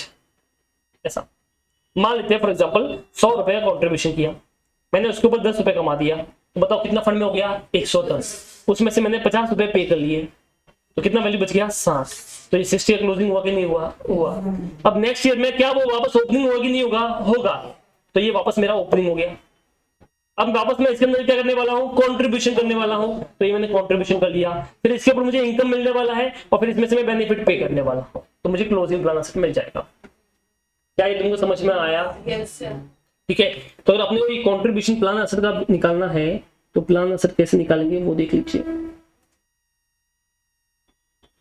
अब सुनिए, ये जो प्लान असेट का अपन क्या क्लोजिंग वैल्यू लेंगे, ठीक है, ये वाला वैल्यू जो लेते हैं ये अपन लेते हैं एक्चुअल की हेल्प से। किसके हेल्प से लेंगे, वो आपको बताएगा आपको इतना वैल्यू लेना है। तो अगर वो वैल्यू सेम आया तो कोई दिक्कत नहीं है, पर कभी कभी ज्यादा वैल्यू भी बोल सकता है, वो कभी कभी वो कम वैल्यू भी बोल सकता है। कैसे कम बोल सकता है मैं दिखा देता हूँ। फॉर एग्जाम्पल देखो, मेरे कंपनी में जो एम्प्लॉय थे, मान लेते 100 एम्प्लॉय है। कितने एम्प्लॉय है, 100। तो उनके हिसाब से मैंने कुछ कंट्रीब्यूशन किया यहाँ पे 1 लाख का, फिर मैंने इसको इन्वेस्ट कर लिया, तो ये मैंने उसके ऊपर इनकम भी अर्न कर लिया 20,000 रुपए का। कितना वैल्यू हो गया मेरा, 1,20,000। इसमें से मान लेते कुछ एम्प्लॉय छोड़ के चले गए तो मुझे इसमें से पे करना पड़ा, तो मान लेते हैं मैंने ये कुछ पे कर लिया 30,000 रुपए का, तो अब मेरा वैल्यू कितना बच गया, 90,000। समझ में आया कि नहीं आया? अब एक्चुअली ना कुछ कैलकुलेशन की, उसके हिसाब से बोला कि सर आपके इतने एम्प्लॉय नहीं रहेंगे, आपके इतने एम्प्लॉय कम रहेंगे, तो आपने ज्यादा फंड बढ़ा दिया है। मान लो कि आप जिस हिसाब से कंट्रीब्यूशन कर रहे हो उसके हिसाब से आपको 90,000 का फंड नहीं चाहिए, आपको सिर्फ 60,000 का फंड चाहिए। कितना चाहिए, तो मैंने बोला अपना तो 90,000 बना लिया है, तो अब मैं वैल्यू कितना लेने वाला हूँ, 60,000 लेने वाला हूँ। तो ये 30,000 का डिफरेंस है, ये मेरा एक्चुअल गेन हो गया। क्या हो गया मेरा एक्चुअल, क्या ये तुमको समझ में आया? तो इसको मैं गेन बुक कर लूंगा। अच्छा मान लो एक्चुअली बोले नहीं सर 90,000 का नहीं, आपको तो 1,20,000 का बनाना पड़ेगा, तो इसी का बोलेंगे एक्चुअल लॉस। क्या ये तुमको समझ में आया कि नहीं आया? ठीक है, चलिए फिर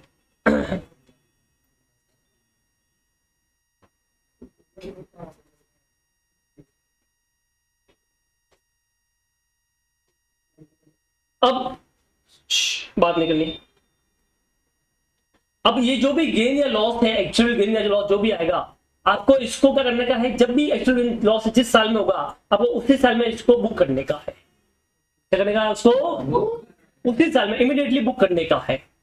आपको उसको डेफर्ड नहीं करने का है कि अगले 2 साल में बुक कर लूंगा या अगले 2 साल कॉन्ट्रीब्यूशन कम कर लेता हूं, ऐसा कुछ भी करने का। Immediately you have to book that gain या लॉस। ठीक है, तो देखो ये दे रखा है, एक्चुअल गेन और loss comprise experience adjustment, the effect of the difference between the previous actual assumption and what they actually occurs, and the effect of changes in actual assumption। तो जो उसकी assumption थी उसमें चेंज हो गया by whatever reason, तो उसकी वजह से जो डिफरेंस की वजह से जो गेन या लॉस होगा वो आपको बुक करने का है। ठीक है, एक्चुअल गेन और loss should be recognised immediately in the statement of the P&L account as a income और एक्सपेंस। इसको करो, वेरी इंपॉर्टेंट। जो भी एक्चुअल गेन या लॉस है उसको आपको उसी टाइम पे बुक करने का है, वेट नहीं करने का। क्या ये तुमको समझ में आया? yes. इसके ऊपर एक इलस्ट्रेशन दे रखा है, देखिए क्या है ये इलस्ट्रेशन, देख लो। Omega Limited belong to the engineering industry, the company receive an actual valuation for the first time for its pension scheme which reveal a surplus of 6 lakh. तो बताइए एक्चुअल एजम्पशन के हिसाब से क्या है, अपना सरप्लस आ गया। It want to spread the same over the next 2 years by reducing the annual contribution of 2 lakh instead of 5 lakh। तो हमने क्या बोला, ये जो सरप्लस है अपन अगले साल में 5 लाख का कंट्रीब्यूशन करने वाले थे, हम 2 लाख का करेंगे, तो 3 लाख का इस साल हो गया और अगले साल भी 3 लाख और का हो गया। इस तरह से गेन को अपन सेपरेट कर लेंगे। The average remaining life of the employees is estimated to be 6 years. You are required to advise the company on the following item from the viewpoint of the finalization of the account, taking note of the mandatory accounting standard। मुझे बताओ क्या company ऐसा कर सकती है? नहीं। क्या rule था? इमीडिएटली बुक करना है, आप ऐसे डेफर्ड नहीं कर सकते। तो अपन लिखेंगे according to AS 15 employ benefit actual gain और loss should be recognised immediately in the statement of the profit and loss account as a income और expense। Therefore, surplus amount of 6 lakh is required to be credited to the P&L account for the current year। इसी साल अपने को profit and loss में ऐसा income show करना पड़ेगा।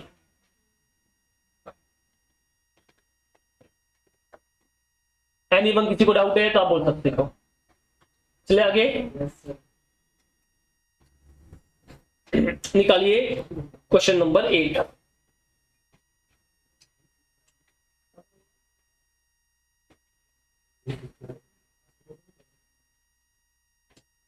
Question number 8, page number is 6.23।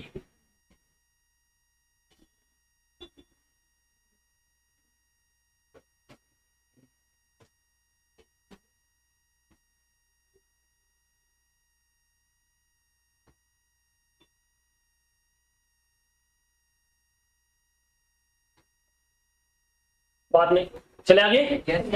चलो, the following data applied to X limited defined benefit pension plan for the year ended 31 March 2012, calculate the actual return on the plan asset. आपको actual return निकालना कितना हुआ होगा। आपने benefit paid किया 2 लाख का, employer contribution था 2,80,000 का, फेयर मार्केट वैल्यू आपका ओपनिंग था, नहीं क्लोजिंग दे रखा है 11,40,000 का, ओपनिंग दे रखा है 1 लाख का। नॉर्मली क्या रूल था मुझे बताइए, मैं बताता हूं आपको। सबसे पहले आप लेते हो फेयर वैल्यू। क्या लेते हो आप? ऑफ प्लान असेट, ठीक है। और बेटा ये होता है ओपनिंग बैलेंस। क्या होता है ये? अब सीधी सी बात है, अगर जो इसमें कंट्रीब्यूशन होगा उससे इसका वैल्यू बढ़ेगा। इसमें ऐड करने का रहता है इनवर्ड कंट्रीब्यूशन। इनवर्ड मतलब जो कंट्रीब्यूशन किया है अपन ने, ये वाला। बट अगर आपने कुछ बेनिफिट पेड किया तो ये माइनस हो जाएगा।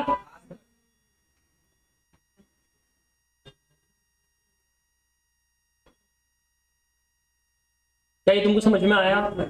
अब क्या बोलता है कि अगर मान लो इस पर कुछ आपने इनकम अर्न किया, रिटर्न जो किया है, एक्चुअल जो रिटर्न था वो इसमें होगा तो ऐड हो जाएगा। तो जो इसका एक्चुअल रिटर्न होता है वो इसमें ऐड होता है, ठीक है। जो आपने एक्चुअल रिटर्न है, सिंपल वर्ड में इसको अपन बोल सकते हैं इनकम। क्या बोल सकते हैं इसको? इससे कुछ इनकम तो मिलेगा, तो इनकम इसमें ऐड कर लो।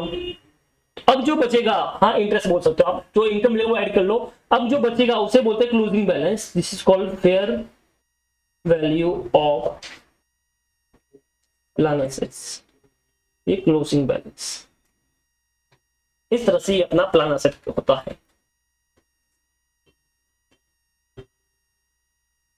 क्या ये तुमको समझ में आया? अब इस केस में आपको सब इंफॉर्मेशन दे रखी है, एक मिसिंग है, तो क्या निकाल सकते हैं? हाँ, कैसे निकाल सकते हैं वो देखो। यहाँ पे अपने को क्लोजिंग दे रखा है, ओपनिंग दे रखा है, बराबर है। तो देखो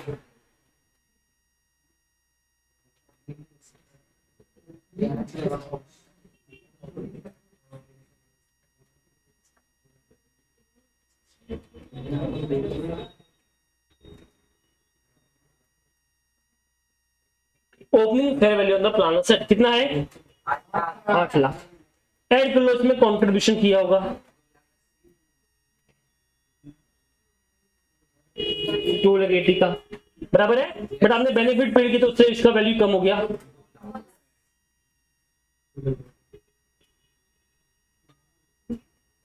बराबर है। तो बताओ कितना वैल्यू होता है? 8 लाख ये होता है। बट आपका वैल्यू इतना नहीं है, आपका जो क्लोजिंग फेयर वैल्यू है वो कुछ और ही है।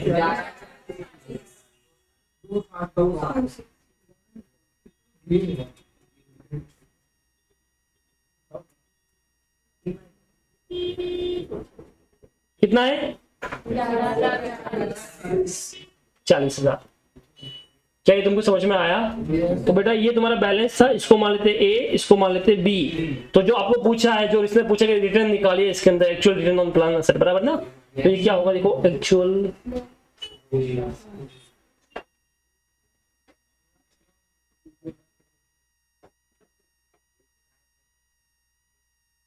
बी माइनस ए, यानी 11,40,000, 8,80,000 कितना होता है? 2,60,000। ये पूछा है इसने। बोले किसी को डाउट है तो आप बोल सकते हो, ठीक है। फटाफट कॉपी कीजिए।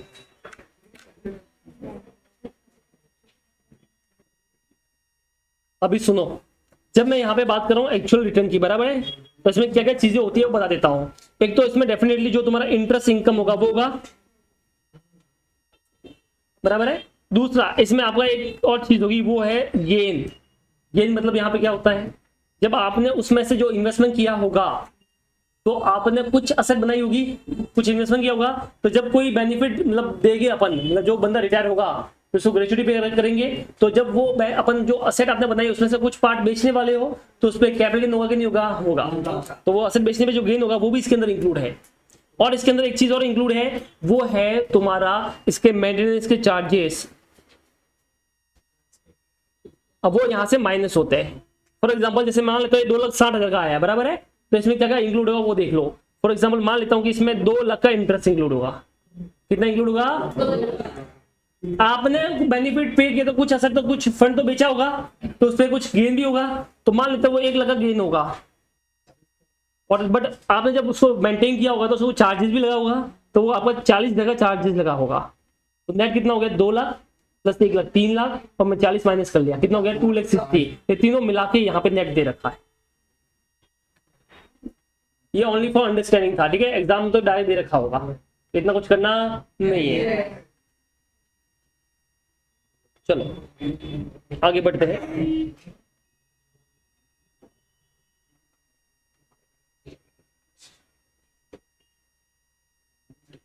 निकालिए illustration number 7।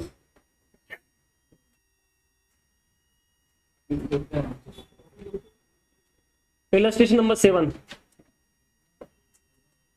As on 1st April 2011, the fair value of the plan asset was 1 lakh in respect of the pension plan of the Julius Limited.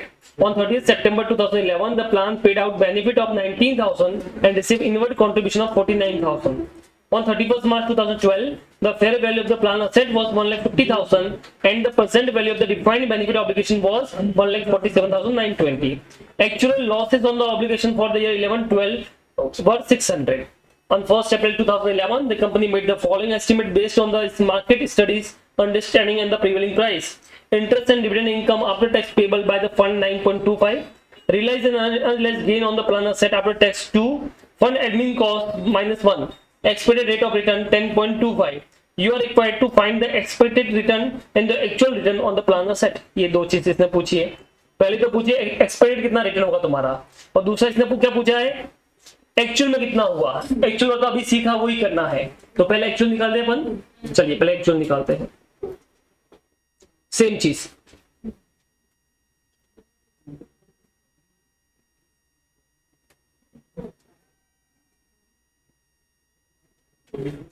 सबसे पहले बताओ ओपनिंग फेयर वैल्यू तो प्लान एसेट कितनी? आपकी opening fair value है 1 लाख। बात मत करो, 1 लाख।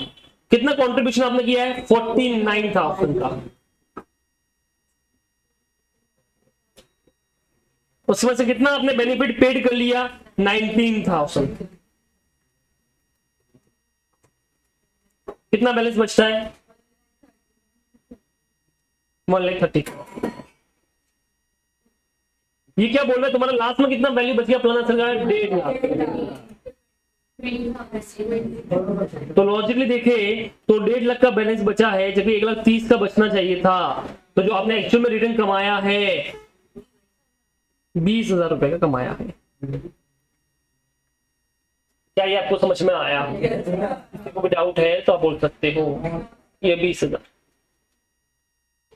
ठीक है। अब इससे एक और चीज पूछी है, उसने पूछा एक्सपेक्टेड रिटर्न बताओ। क्या पूछा इसने?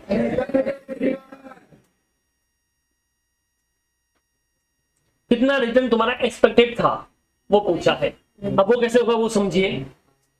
यहां पे देखिए, ये ऐसी बात है कि आपका टोटल स्टार्ट में जो फेयर वैल्यू है, आपने जो पैसा डाला हुआ था, जो प्लान एसेट था तुम्हारा कितना था? 1 लाख, बराबर है। फिर आपने और 49 डाला, बट उसमें से 19 तो पे कर लिया। अब अपने क्वेश्चन में कोई डेट दे रखी है 30 सितंबर को। तो यहाँ पे देखिए 1 अप्रैल 2011 को फेयर वैल्यू दे रखा है, यहाँ पे 30 सितंबर को आपने बेनिफिट पे भी किया, कंट्रीब्यूशन भी किया, दोनों सेम डेट पे किया है। तो मुझे बताइए जो 1 लाख है उसके ऊपर जो इंटरेस्ट मिलने वाला है वो तो पूरे साल का मिलेगा, पर ये जो 49,000 था बट इसमें से 19 तो माइनस हो गया, तो नेट कंट्रीब्यूशन कितना पैसा आया? 30 आया। तो ये 30,000 जो आया है इस पर कितने महीने का मिलेगा? 6 मंथ का। क्या ये तुमको समझ में आया? ठीक है। अच्छा रेट दे रखा 10.25। क्या दे रखा है? 10.25। तो जो 1 लाख है अपना फर्स्ट स्टार्ट वाला, उस पर तो 12 महीने का 10.25 से करिए कितना होता है? हाँ, 1,00,000 इंटू 10.25% इंटू 12 के 12 महीना, 10,250। समझ में आया ये वाला? अब इसने बोला कि जो बाकी जो बचा वो बैलेंस 30,000 का हुआ है तुम्हारा, जो 30 सितंबर का हुआ है, उसके ऊपर कितने महीने का मिलेगा? 6 मंथ का। बट इसने रेट लिया 5%। अब सर 5% कैसे हो गया वो समझिए। पहले मैं नॉर्मल बता रहा हूं आपको क्या लेना चाहिए। तो सर ऐसा है 30,000 इंटू, अगर मैं 10.25 लेता हूं रेट मान लेते हैं, तो इंटू 6 महीने का ही लेना है, तो मैं ऐसा करूंगा तो आंसर कुछ और आएगा। ठीक है, बट ये जो मैंने लिया है ये विदाउट कंपाउंडिंग लिया है। क्या ये लिया है? विदाउट। तो आप ये वाला आंसर भी दे सकते हो। अगर आप ये वाला देते हो तो यहाँ पे कुछ अलग आंसर आएगा। करो कितना आता है? कितना? 1538 राउंड अप। तो 1538 आ गया, बराबर है। फिर दोनों को ऐड कर लूंगा तो ये वाला आंसर तुमको मिल जाएगा 188, ये वाला मिलेगा। बट अगर आपको कंपाउंडिंग करके करने का है तो आप कंपाउंडिंग करके भी कर सकते हो। इसके लिए तुमको एक कंपाउंडिंग वाला फॉर्मूला आना चाहिए, जो कुछ ऐसा अंडर रूट वाला था, याद है कि भूल गए? क्या था? 1 प्लस जो भी रेट रहेगी, ठीक है, क्या रेट रहेगी? 10.25 ना, तो 0.025 ऐसा कुछ था। फिर -1 इंटू 100 ऐसा कुछ करना था। याद आया? कंपाउंडिंग रेट निकालने का, जो मैथ में पढ़ा होगा आपने डेरिवेटिव्स वगैरह में। तो इसमें इसका अपर रेट आएगा 5%। कितना आने वाला है? तो उसमें वो 5% का रेट आएगा, तो इसलिए वो कंपाउंडिंग 5% का रेट लिया है। आप दोनों आंसर दे सकते हो, ये वाला देना, ये वाला दो, क्योंकि इसमें लिखा है नीचे answer alternatively the above question may be solved without the giving the compound effect to the rate of return. तो अगर वो नहीं देते हो तो आप डायरेक्ट ये वाला भी कर सकते हो, ये वाला। क्या ये आपको समझ में आया? किसी को डाउट है तो आप बोल सकते हो। ये फॉर्मूला देख लेना जो भी होगा कंपाउंडिंग का, ठीक है। मेरा तो मैथ ऑप्शन में था। बोलो, किसी को डाउट है तो आप बोल सकते हो, ठीक है। तो अगर आप कंपाउंडिंग आती है तो ऐसे लीजिए, अदरवाइज डायरेक्ट ले लो। आईसी ने खुद बोला है ऑल्टरनेटिवली आप इसको विदाउट कंपाउंडिंग इफेक्ट भी दे सकते हो। तो अपन ये वाला सिंपल सा फंडा यूज कर लेंगे जो मैंने यहाँ पे किया है। तो जो आंसर आएगा वो यहाँ पे लिख दो और टोटल मार देना। क्या ये आपको समझ में आया? चलो फिर कॉपी करना है कि कर लूंगी बाद में? कर लेना। चलो बढ़िया, तो लिखो फटाफट।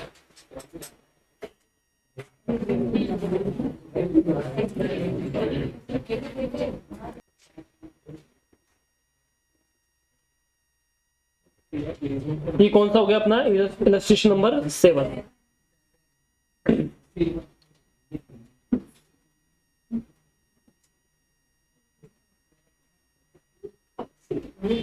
सेम टाइप का क्वेश्चन नंबर 9 है, तो ये होमवर्क रहेगा, ठीक है। सेम है, सिर्फ अमाउंट चेंज हुआ है।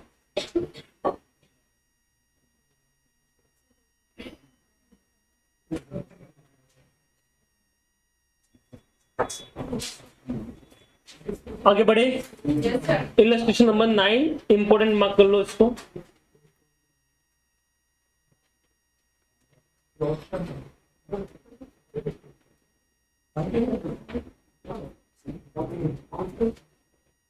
करें शुरू। An employee Roshan has joined a company XYZ Limited in the year 2011। तो एक बंदा है रोशन, उसने कंपनी ज्वाइन की है 2011 में। The annual employment of Roshan is decided is 14,90,210। तो आपने जो इसकी डिसाइड की सैलरी वैल्यू जो भी है, पूरी सैलरी कितनी है? 14,90,210। The company also has a policy of giving lump sum payment of 25% of the last drawn annual salary of the employee for each completed year of service if the employee is retired after completing minimum 5 years of service। अब देखिए क्या बोला इसने। ये यहाँ पे एक तो आपको सैलरी तो मिलेगी, प्लस जब आप रिटायर होंगे 5 साल के बाद में, तो आपको जो भी आपकी लास्ट सैलरी होगी उसका कितना परसेंट मिलेगा? 25%। बट 25% जो होगा अमाउंट, वो 1 साल का नहीं होगा, वो हर कंप्लीटेड सर्विस का होगा। मतलब इंटू 5 करना पड़ेगा आपको। समझ में आया मैं क्या बोला?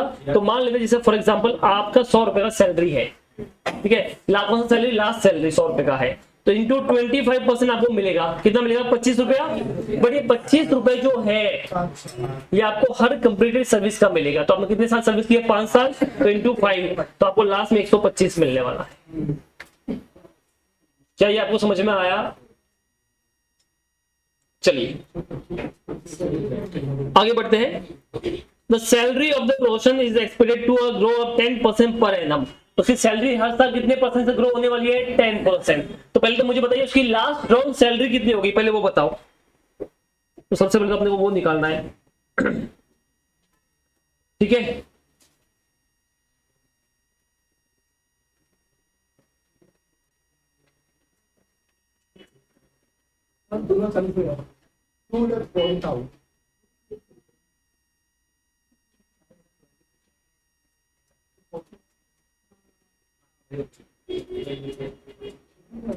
आपकी जो अभी सैलरी है वो कितनी है? 14,90,210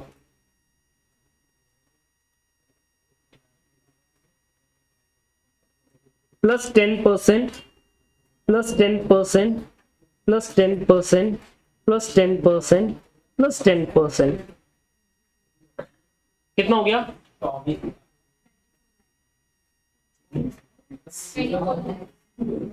24 लाख। ये उसकी लास्ट सैलरी होगी। किसकी सैलरी होगी? ये लास्ट किसकी होगी? जो भी एम्प्लॉय है उसकी, रोहन की। क्या ये तुमको समझ में आया? अब मुझे बताओ जो अपने वो पेमेंट करना है, लमसम पेमेंट जो करना रहेगा वो कितना करना रहेगा? तो लमसम पेमेंट,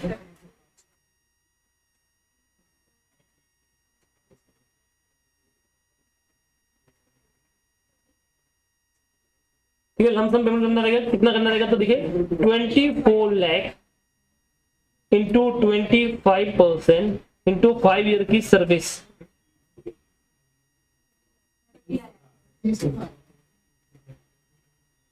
30 लाख करना रहेगा। क्या ये तुमको समझ में आया? तो 5 साल के बाद कंपनी की जो लायबिलिटी बन रही है कितनी बनने वाली है? 30 लाख की बनने वाली, जो उसको पे करना पड़ेगा। आगे बढ़ते हैं। The company has inducted Roshan in the beginning of the year. वो मानते हैं कि भैया वो कब आया था? बिगिनिंग ऑफ द ईयर में आया था, फर्स्ट डे पे आया था। And it is expected that he will complete the minimum 5 year term before retiring. तो बढ़िया बंदा है, वो काम करके जाएगा। तो अपने को क्या प्रोविजन क्रिएट करना चाहिए? करना चाहिए, करना चाहिए। Thus he will get the 5 yearly increment, उसको इंक्रीमेंट मिल जाएगा। What is the amount the company should charge in its P&L account every year as a cost for the defined benefit obligation? मतलब वो defined benefit obligation मतलब वही कितना provision create करना चाहिए इसको हर साल का। Also calculate the current service cost, ये भी निकालनी पड़ेगी। ये क्या होता है करंट सर्विस? का बताऊंगा आपको। And interest cost to be charged per year assuming discounting rate is 8%, ठीक है। समझ में आया कि नहीं आया? तो अब इसको सबसे पहले तो अपने को ये निकालना है एनुअल कॉन्ट्रीब्यूशन का कितना होगा, वो निकालना है। तो अपने को उसके डालने के लिए, पैसा देने के लिए 30 लाख रुपए के लिए एनुअल कॉन्ट्रीब्यूशन जो करना पड़ेगा, तो सीधी बात है 30 लाख रुपए जो है वो 5 साल की सर्विस के बराबर ना। तो मुझे बताओ कितना कॉन्ट्रीब्यूशन करना पड़ेगा? 6 लाख रुपया।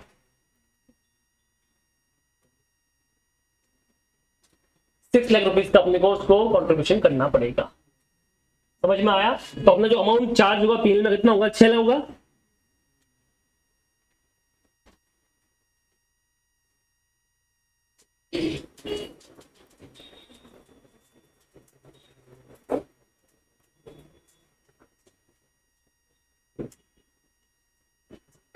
बताइए, यहां तो किसी को भी डाउट है तो आप बोलिए, बोलिए। समझ में आया आपको? तो सबसे पहले अपन ने लास्ट राउंड सैलरी निकाली कि जब वो रिटायर होगा तो कितनी सैलरी होगी इसकी? 24 लाख। अपन ने बोला 25% उसका मिलेगा, पर वो 25% हर कंप्लीट सर्विस का मिलेगा। तो उसने कितने साल सर्विस की है? 5 साल इंटू 5 ईयर कर लिया, तो आगे अपना 30 लाख। बट अपना जो एनुअल कॉन्ट्रीब्यूशन रहेगा हर साल का वो कितना रहेगा? 6 लाख। तो अपन वो 6 लाख रुपए एज अ अपन बुक कर लेंगे, ठीक है। यही तो इसने पूछा था। क्या पूछा था? देखो जरा कि प्रॉफिट एंड लॉस में as a defined benefit obligation के रूप में कितना आएगा? कॉस्ट क्या आएगा? 6 लाख, ठीक है।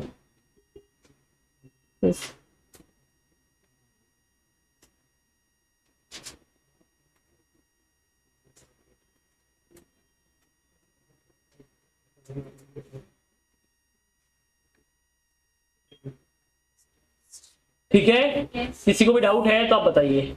अभी अपने को निकालना है करंट सर्विस कॉस्ट। क्या निकालना है अपने को?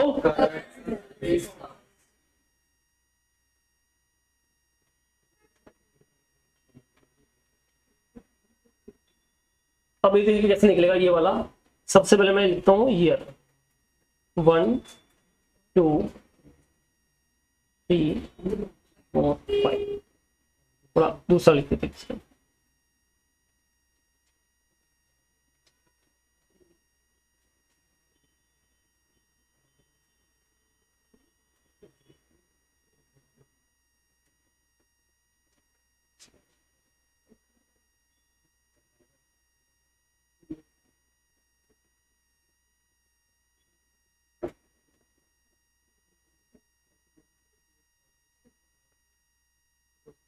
कितना है? 6 लाख ना, 6 लाख 6 लाख 6 लाख 6 लाख एंड 6 लाख।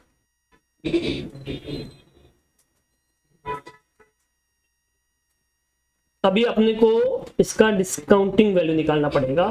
कितना रेट है तुम्हारा डिस्काउंटिंग का? 8%, वो भी दे रखा है अपने को।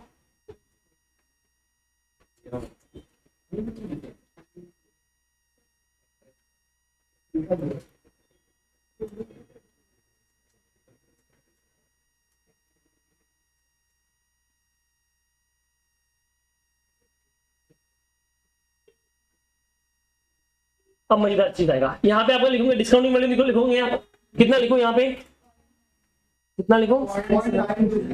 0.926 बराबर ना? पक्का?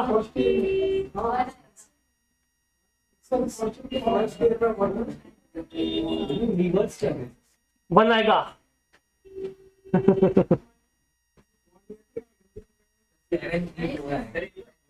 आंसर देख के नहीं बोलने का है।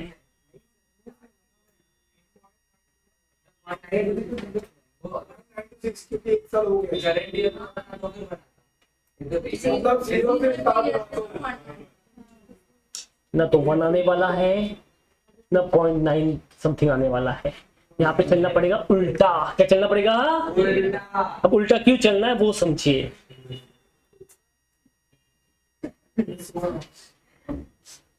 ये मेरा बंदा इधर खड़ा है, बराबर है, जो भी एम्प्लॉय है, रोहन या रोशन जो भी नाम है इसका, ठीक है, ठीक है।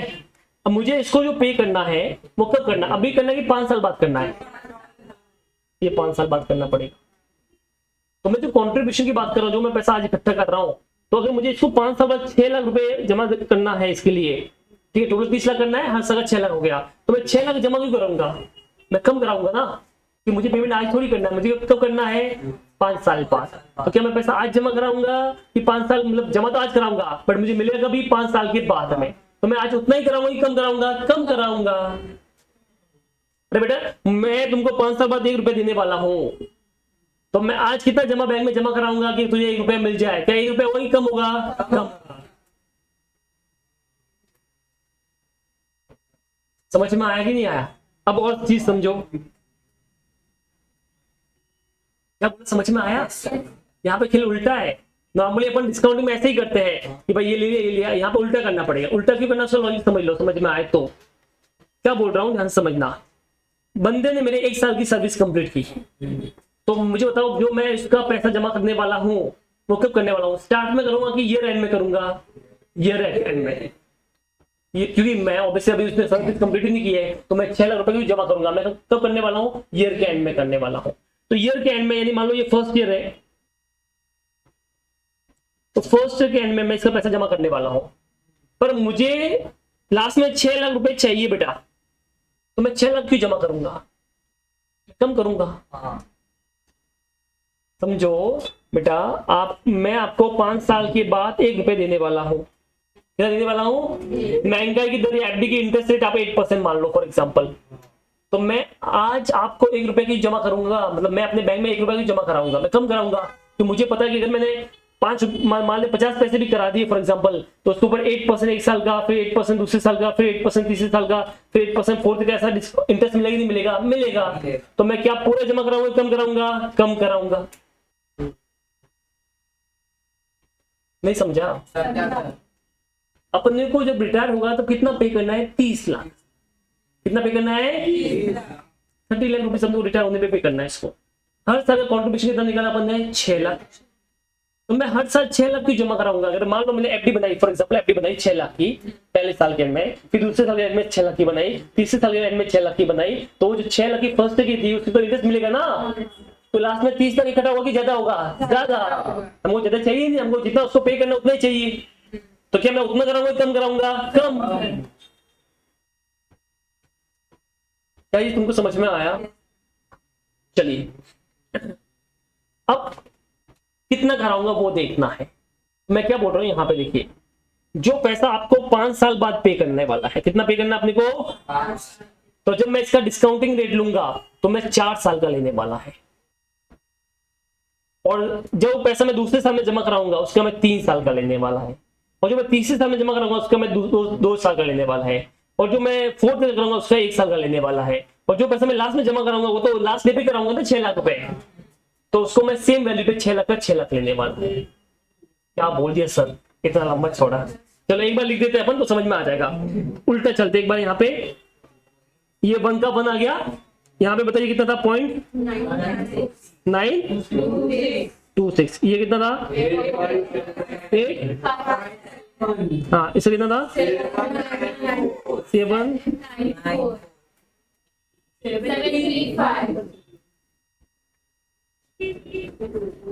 समझिए, अगर मान लेते हैं, मैं ऐसे ये डाल देता हूं ऐसे ही, 2011, 2012, 2013, 2014, 2015, ठीक है।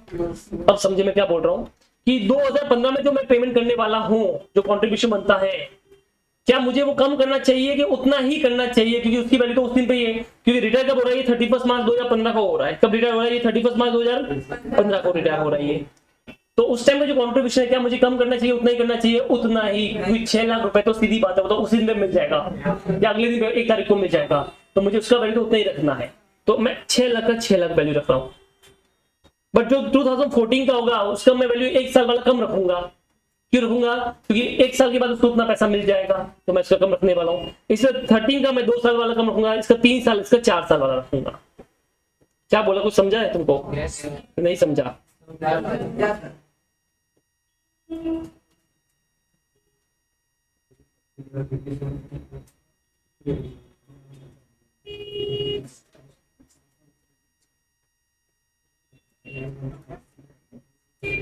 ये वाला करो, मल्टीप्लाई कितना होता है? 25 लाख।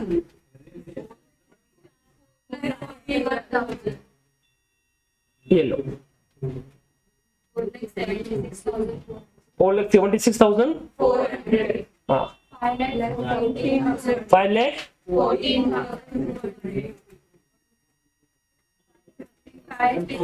555।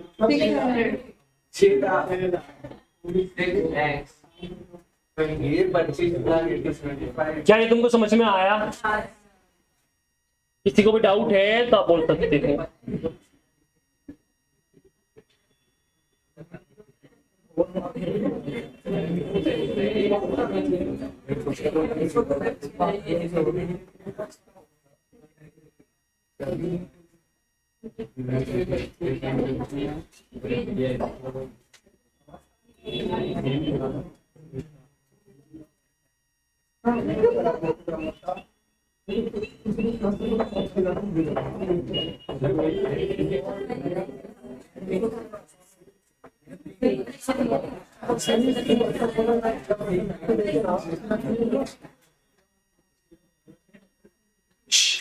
डन।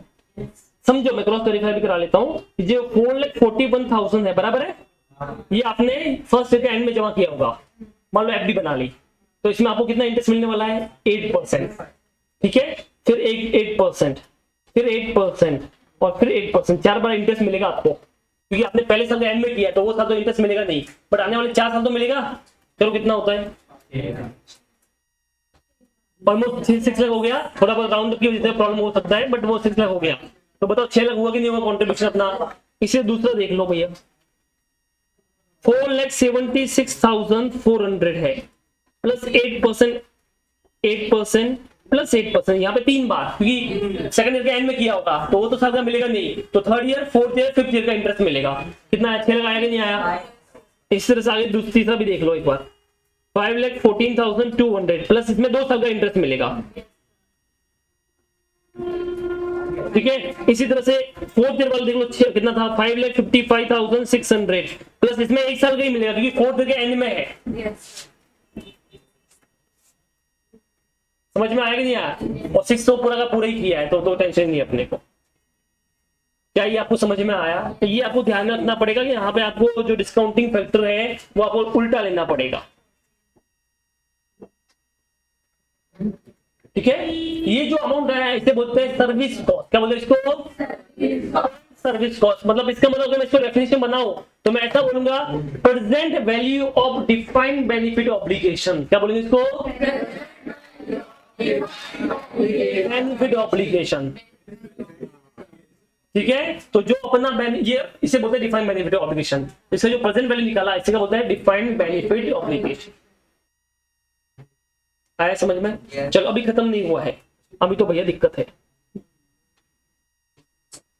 अब इसमें एक और चीज पूछी है, इससे पूछा है कि करंट सर्विस कॉस्ट तो निकालो, वो तो निकाल दिया आपने। अब आपको इसके ऊपर इंटरेस्ट वाला चार्ज भी पे करना पड़ेगा, वो भी निकालना पड़ेगा। अब क्या करना पड़ेगा वो देखिए,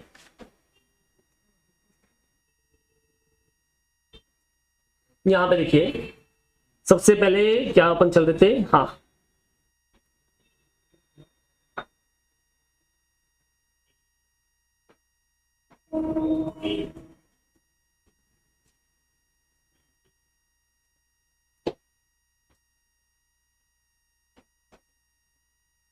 सबसे पहले हम लिखते हैं ओपनिंग बैलेंस। क्या लिखते हैं? Opening current service cost, SCC मतलब ओपनिंग करंट सर्विस कॉस्ट। ठीक है, ठीक है, इसमें क्या करेगा वो अपना इंटरेस्ट आएगा। क्या आएगा अपना इसके ऊपर? इंटरेस्ट। इसके ऊपर जो करंट ईयर कॉन्ट्रीब्यूशन होगा सेकंड ईयर का, वो भी इसमें ऐड हो जाएगा। तो इसमें आप ऐड कर लीजिए करंट सर्विस कॉस्ट, और फिर लास्ट में तुमको मिल जाएगा क्लोजिंग सर्विस।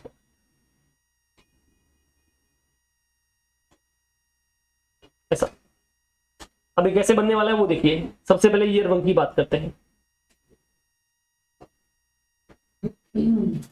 ईयर 1 में कोई अपना ओपनिंग सर्विस कॉस्ट था ही नहीं, क्योंकि अभी तो शुरू किया है, अभी तो एम्प्लॉय ज्वाइन हुआ है, तो हमने इसमें कुछ भी नहीं किया। तो उसमें कोई इंटरेस्ट भी चार्ज हुआ नहीं होगा। क्यों? क्योंकि अभी तो बेचारा आया है। तो इसका जो कंट्रीब्यूशन है वो हम कब करेंगे? फर्स्ट डे पे करेंगे कि लास्ट डे पे करेंगे? लास्ट ईयर के एंड पे करेंगे कि हाँ 1 साल इसने कंप्लीट किया तो अब ठीक है। तो हमने इसका 6 कितना था, नहीं 4 लाख इतना ऐसा कर लिया अपन ने। तो मुझे बता क्लोजिंग कितना आ गया? 4,41,000। अभी नेक्स्ट डे पे क्या ये ओपनिंग बनेगा कि नहीं बनेगा? बनेगा। अब 4,41,000 पे 8% का इंटरेस्ट होगा, 35,280 होगा। अब इस साल के एंड में सेकंड ईयर में फिर से मैं कंट्रीब्यूशन करूंगा। कितना कंट्रीब्यूशन होगा? ये ऊपर से आएगा, देखो यहां से आएगा 4,76,400, 4,76,400।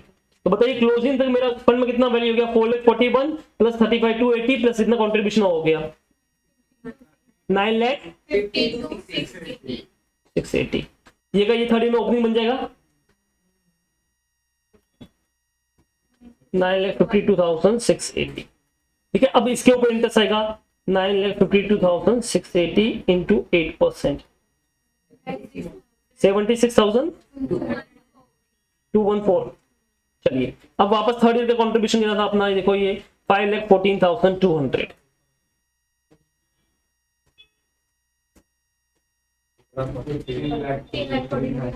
15 लाख 40। चलिए, अभी फोर्थ ईयर आएगा 15,43,094, इसके ऊपर 8% का इंटरेस्ट,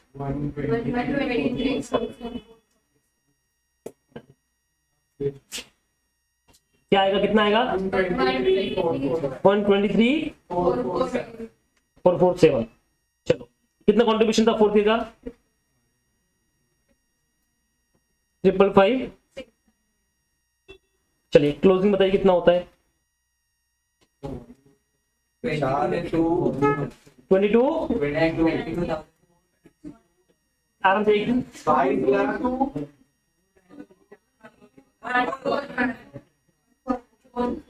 बराबर ना। चलिए ठीक है। अब ये लास्ट वाला है ना बेटा, तो आपने वो 3 डिजिट तक लिए तो कुछ ऑब्वियसली वो कुछ डिफरेंस आएगा, तो हम क्या करेंगे इसको बैलेंसिंग फिगर ले लेंगे। तो अब मुझे बताइए लास्ट का कंट्रीब्यूशन 6 लाख था और यहाँ पे तुम्हारा पूरा 30 लाख इकट्ठा हो जाएगा। अब बताइए इसका बैलेंस कितना बचता है, तो 30 लाख में से 6 लाख और 22 लाख जो भी है माइनस के बताओ कितना आता है। 177 ठीक है। बेसिकली अगर आप करोगे तो इसका 8% करोगे तो थोड़ा 15-20 रुपए ऊपर नीचे होगा बिकॉज ऑफ राउंडिंग अप। तो अपने वो डिफरेंस चाहिए नहीं, इसके लिए अपन ने किया है।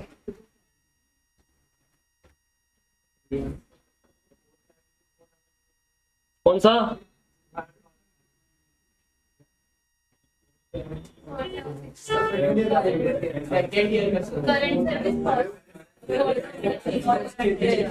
ये कॉलम बोल रहे क्या? ये तो ये निकाला ना ऊपर करंट सर्विस कितना कंट्रीब्यूशन है लिखा है ना, करंट सर्विस को लिखा था ऊपर हेडिंग।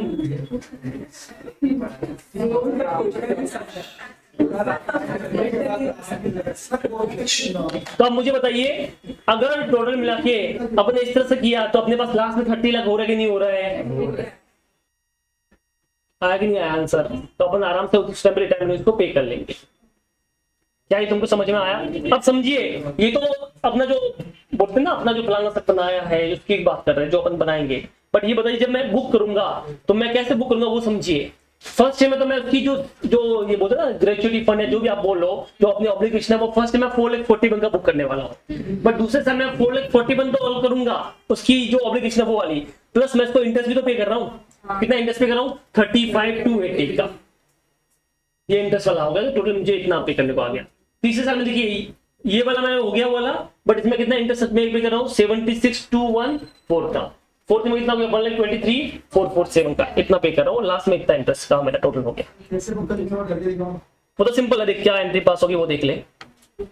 सबसे पहले मेरी current service cost account debit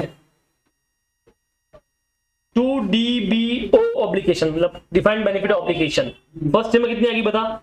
4,41,000 ये आ गई फर्स्ट ईयर की। चलिए सेकेंड ईयर में आइए आप। सेकेंड ईयर में वापस current service cost account debit कितनी होगी बता? 4,76,400। इंटरेस्ट कॉस्ट अकाउंट डेबिट कितना इंटरेस्ट कॉस्ट में इसके था? 35,280 करो कितना होता है? 2 DBO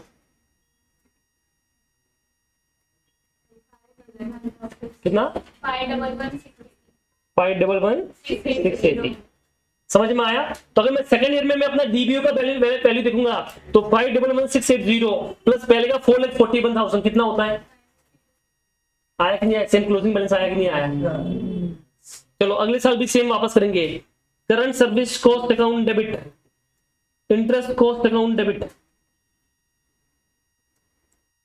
टू DBO। अब देखिए यहाँ पे कितना होगा? अपना था 5,14,200 बराबर है 5,14,200। इंटरेस्ट जो है अपना इस साल कितना है? 76,214। ये 76,214 कितना होता है करो टोटल? 594 414 समझ में आया? तो अब देख लो टोटल जो DBO कितना हो गया तुम्हारा चेक करो। पहले 4,41 का, सेकंड ईयर में 5,11,680 का और थर्ड में 590,414 का।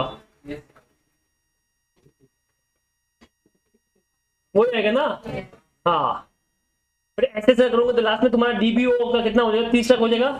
फिर आराम से आप 30 लाख का पेमेंट कर लो, खत्म होगी। उतना पैसा इकट्ठा हो गया, इतना लायबिलिटी हो गया, आमने सामने सेटअप हो गया, हिसाब खत्म। बोलो समझ में आया ये वाला? बस इतना ही था इसके अंदर। एंट्री तो पूछा नहीं है इसने, तो एंट्री का कुछ करना नहीं है अपने को। एक्चुअली पहले तो आपका चैप्टर था हायर परचेस, वो निकाल दिया। अगर वो होता तो ज्यादा समझ में आता ये सब लिंक करके, बट अभी ठीक है चलो। ठीक है बताओ यहां तक किसी को डाउट है तो आप बताइए, कॉपी करो फटाफट।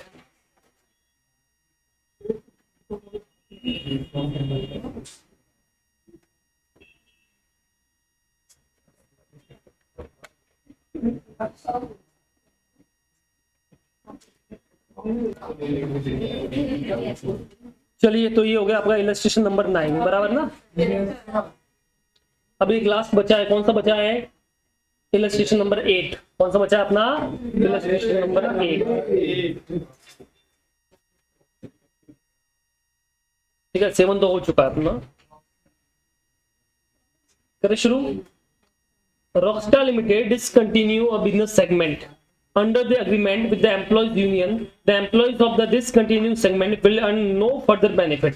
तो आप अपना एक सेगमेंट बंद कर रहे हो, ठीक है। तो मुझे बताइए कि मान लेते हैं मेरी कंपनी में पहले 5 सेगमेंट थे या 4 सेगमेंट थे, मैं बोल रहा हूँ ये सेगमेंट मुझे बंद करना है।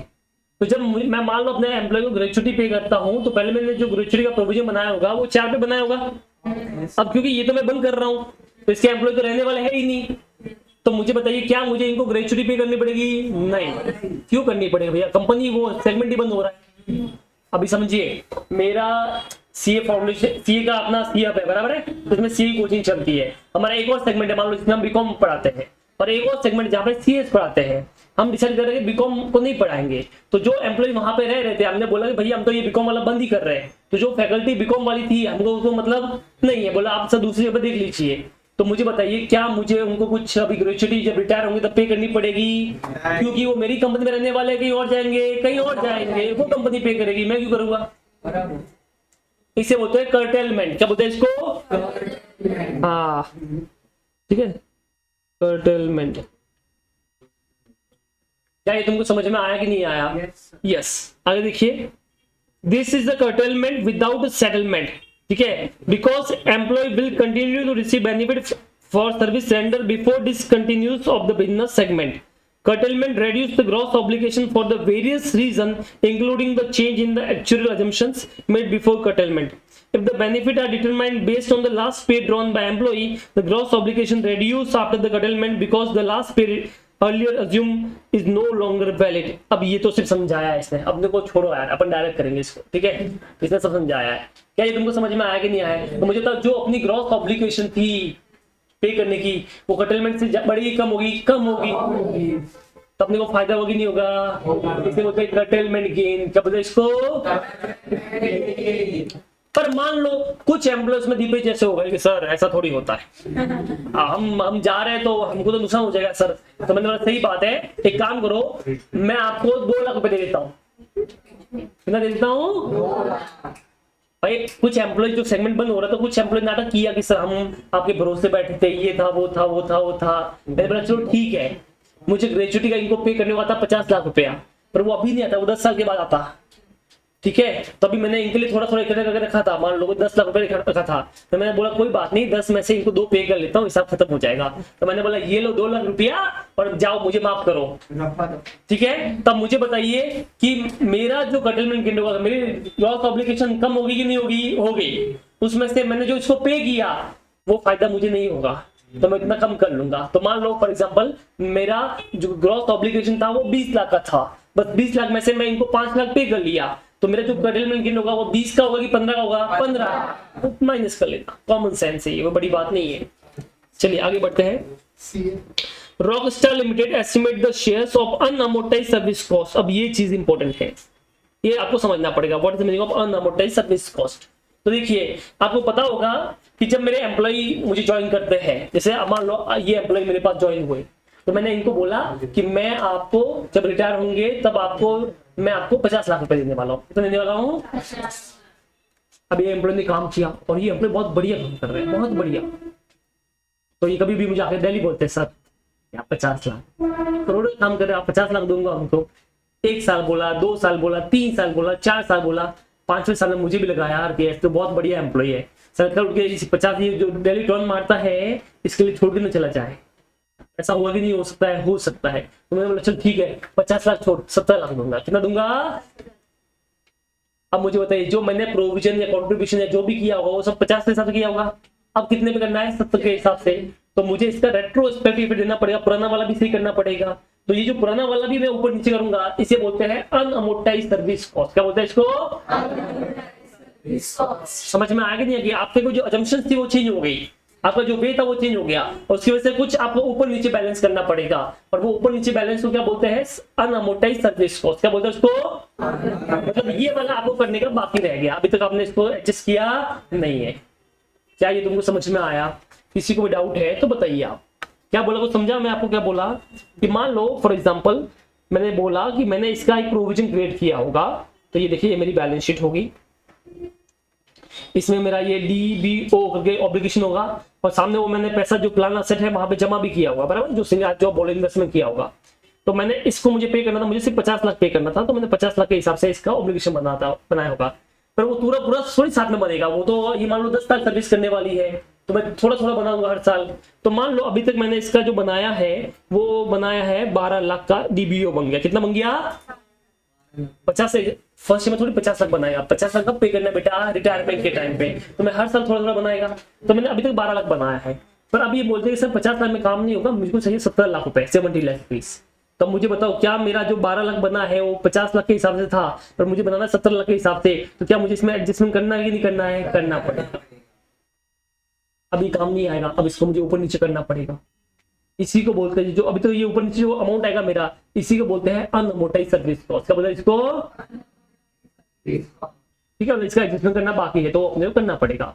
समटाइम क्या होता है जो एक्चुअल होता है उसका भी असम्पशन होता है, ये डिस्काउंटिंग महंगा की रेट इतने % से बनेगी, तो उसने वो डिस्काउंटिंग रेट लिया, अब उसका असम्पशन चेंज हो गई, बोलता है अरे यार ये तो गलत डिस्काउंटिंग जो है वो सेट नहीं बैठ रहा है, तो बोलता है 8 नहीं 9% लीजिए, या 9 नहीं 7% लीजिए। ऐसा हो सकता है, नहीं हो सकता है, हो सकता है। तो उसकी वजह से जो ऊपर नीचे वैल्यू हो रहा है उसी को अपन क्या बोलेंगे, अनअमोर्टाइज्ड सर्विस कॉस्ट। क्या बोलेंगे उसको?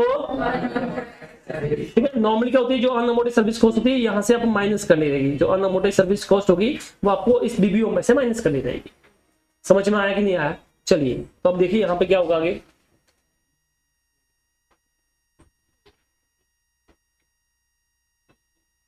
तो ये बोल रहा है कि आपकी जो अनअमोर्टाइज्ड सर्विस कॉस्ट है बेटा, ठीक है, पार्ट ऑफ द ऑब्लिगेशन, ठीक है, पार्ट ऑफ द ऑब्लिगेशन कितनी है बेटा? 18 कैसा आया? 180 का 10%, ठीक है। Calculate the gain from curtailment, एक तो आपको गेन निकालना कर्टेलमेंट से, और दूसरा liability after the curtailment to be recognised in the balance sheet, तो बैलेंस शीट में आप DBO कितना दिखाओगे वो निकालना है, ठीक है, ऑन द बेसिस गिवन जो आपको दे रखा है या इंफॉर्मेशन उसके हिसाब से। Immediately before the curtailment gross obligation is estimate 6000 based on the current actual assumption. तो कर्टेलमेंट से पहले आपका जो ग्रॉस ऑब्लिगेशन था कितना था बेटा? 6000। The fair value of the plan asset on the date of estimate 5100। आपने उसके सामने कितना वो बनाया है? 5100 का बनाया asset. The unamortized past service cost कितना है? 180। Now curtailment reduce the obligation by 600। Curtailment करने से तुम्हारा जो ऑब्लिगेशन है वो कितना कम हो जाएगा? 600। मेरी ग्रेजुएटी का पेमेंट कितना कम होगा? 600 रुपए से कम होने वाला है। क्या ये तुमको समझ में आया? But which is 10% of the gross obligation, ठीक है। तब क्या बोला इसने बताइए मुझे। सबसे पहले आप मुझे बताइए, सबसे पहले अपने को निकालना है कर्टेलमेंट गेन। क्या निकालना है अपने को? तो क्या लगता है, ये क्वेश्चन है आपके सामने, देख लीजिए यहाँ, ये पूरा लंबा चौड़ा क्वेश्चन है। सबसे पहले आप मुझे ये बताइए कि आपकी जो ऑब्लिगेशन है वो कितनी कम हो रही है? 600। आपने जब रेड्यूस किया तो मुझे कितना कम पे करना पड़ेगा? 600।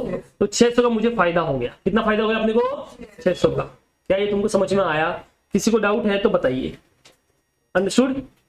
तो ये 600 का फायदा हो गया। देखिए reduction in the gross obligation 600 का हो गया, बट इसमें अभी भी मेरी अनअमोर्टाइज्ड सर्विस कॉस्ट कितना करना रह गया है? 18 का। तो मैं क्या करूंगा, ये 18 का अनअमोर्टाइज्ड सर्विस कॉस्ट में इसमें से माइनस कर लूंगा, तो मेरा जो नेट गेन होगा वो कितना होगा? 582 का। कितना होगा? 582 का। क्या ये तुमको समझ में आया? किसी को डाउट है तो आप बोल सकते हो। समझा? अब ये क्या है, यहां पे देख लीजिए, rock star limited estimate the share of unamortized service cost that related to the part of the obligation at 18 rupees. कैसा आया था? 180 का 10%। इस तरह से आपने निकाला है, ठीक है। अब देखो ये आपका आगे गेन फ्रॉम कर्टेलमेंट आ गया। दूसरा इसने बोला कि आपको लायबिलिटी निकालनी। क्या निकालनी है आपको? लायबिलिटी किससे निकलेगी वो देख लीजिए। तो ये मेरी बैलेंस शीट है, ये वाली। अब इसमें क्या है मुझे बताइए, मैंने जो बनाया होगा, जो ग्रॉस ऑब्लिगेशन थी मेरी टोटल सबको पे करने की, जो मेरा DBO होगा ग्रॉस ऑब्लिगेशन वाला, कितना था वो? 6000। बट उसमें से अभी 600 लोग तो निकल ही रहे, तो वो कटेलमेंट वाला वो तो माइनस कर लो, तो 600 और माइनस कर लो, कितने बच गए 5400। अब उसके सामने मैंने ऑलरेडी प्लान आंसर कितना बनाया बेटा 5100, तो बताओ मेरा कितना बच गया है 300 रुपए का मेरा डीबीओ बच गया है लास्ट। बट वेट, अभी मेरा अनअमोर्टाइज्ड पास सर्विस कॉस्ट बाकी है कि नहीं बाकी है, बाकी है, तो उसको भी इसमें से माइनस करना पड़ेगा। तो अनअमोर्टाइज्ड सर्विस कॉस्ट माइनस कर लूंगा, बट 180 माइनस नहीं करूंगा, 180 में से 18 तो उधर ऑलरेडी हो चुका है, ये देखो इधर यहाँ पे ट्रांसफर हो गया अपना, तो अब कितना करूंगा बचा हुआ करो 162, तो 300 में से 162 माइनस करो, तो अपना जो लास्ट में जो फाइनल लायबिलिटी आएगा वो कितना आएगा 138 का।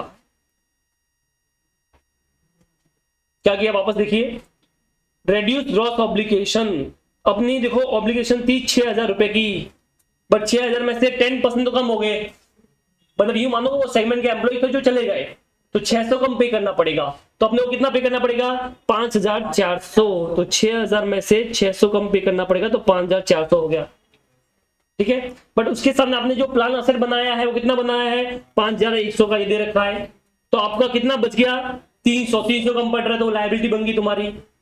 पर इसके सामने अनअमोर्टाइज्ड पास सर्विस को जिसको अपने लिखा नहीं है वो भी लिखना पड़ेगा, कितना होता है वो 180 होता है, कितना होता है वो 180 में से तो ये इनके रिलेटेड 18 था जो छोड़ के चले गए, तो मुझे क्या 180 का माइनस करना चाहिए, उसमें से 18 माइनस करना चाहिए, 18 माइनस कर लो, तो 180 में से 18 माइनस कर लो, कितना बच गया 162। अब जो मेरा ग्रॉस ऑब्लिगेशन आएगा बैलेंस शीट में एज ए लायबिलिटी में कितना आएगा 138। बोलिए, किसी को भी डाउट है तो आप बोल सकते हो इसके अंदर,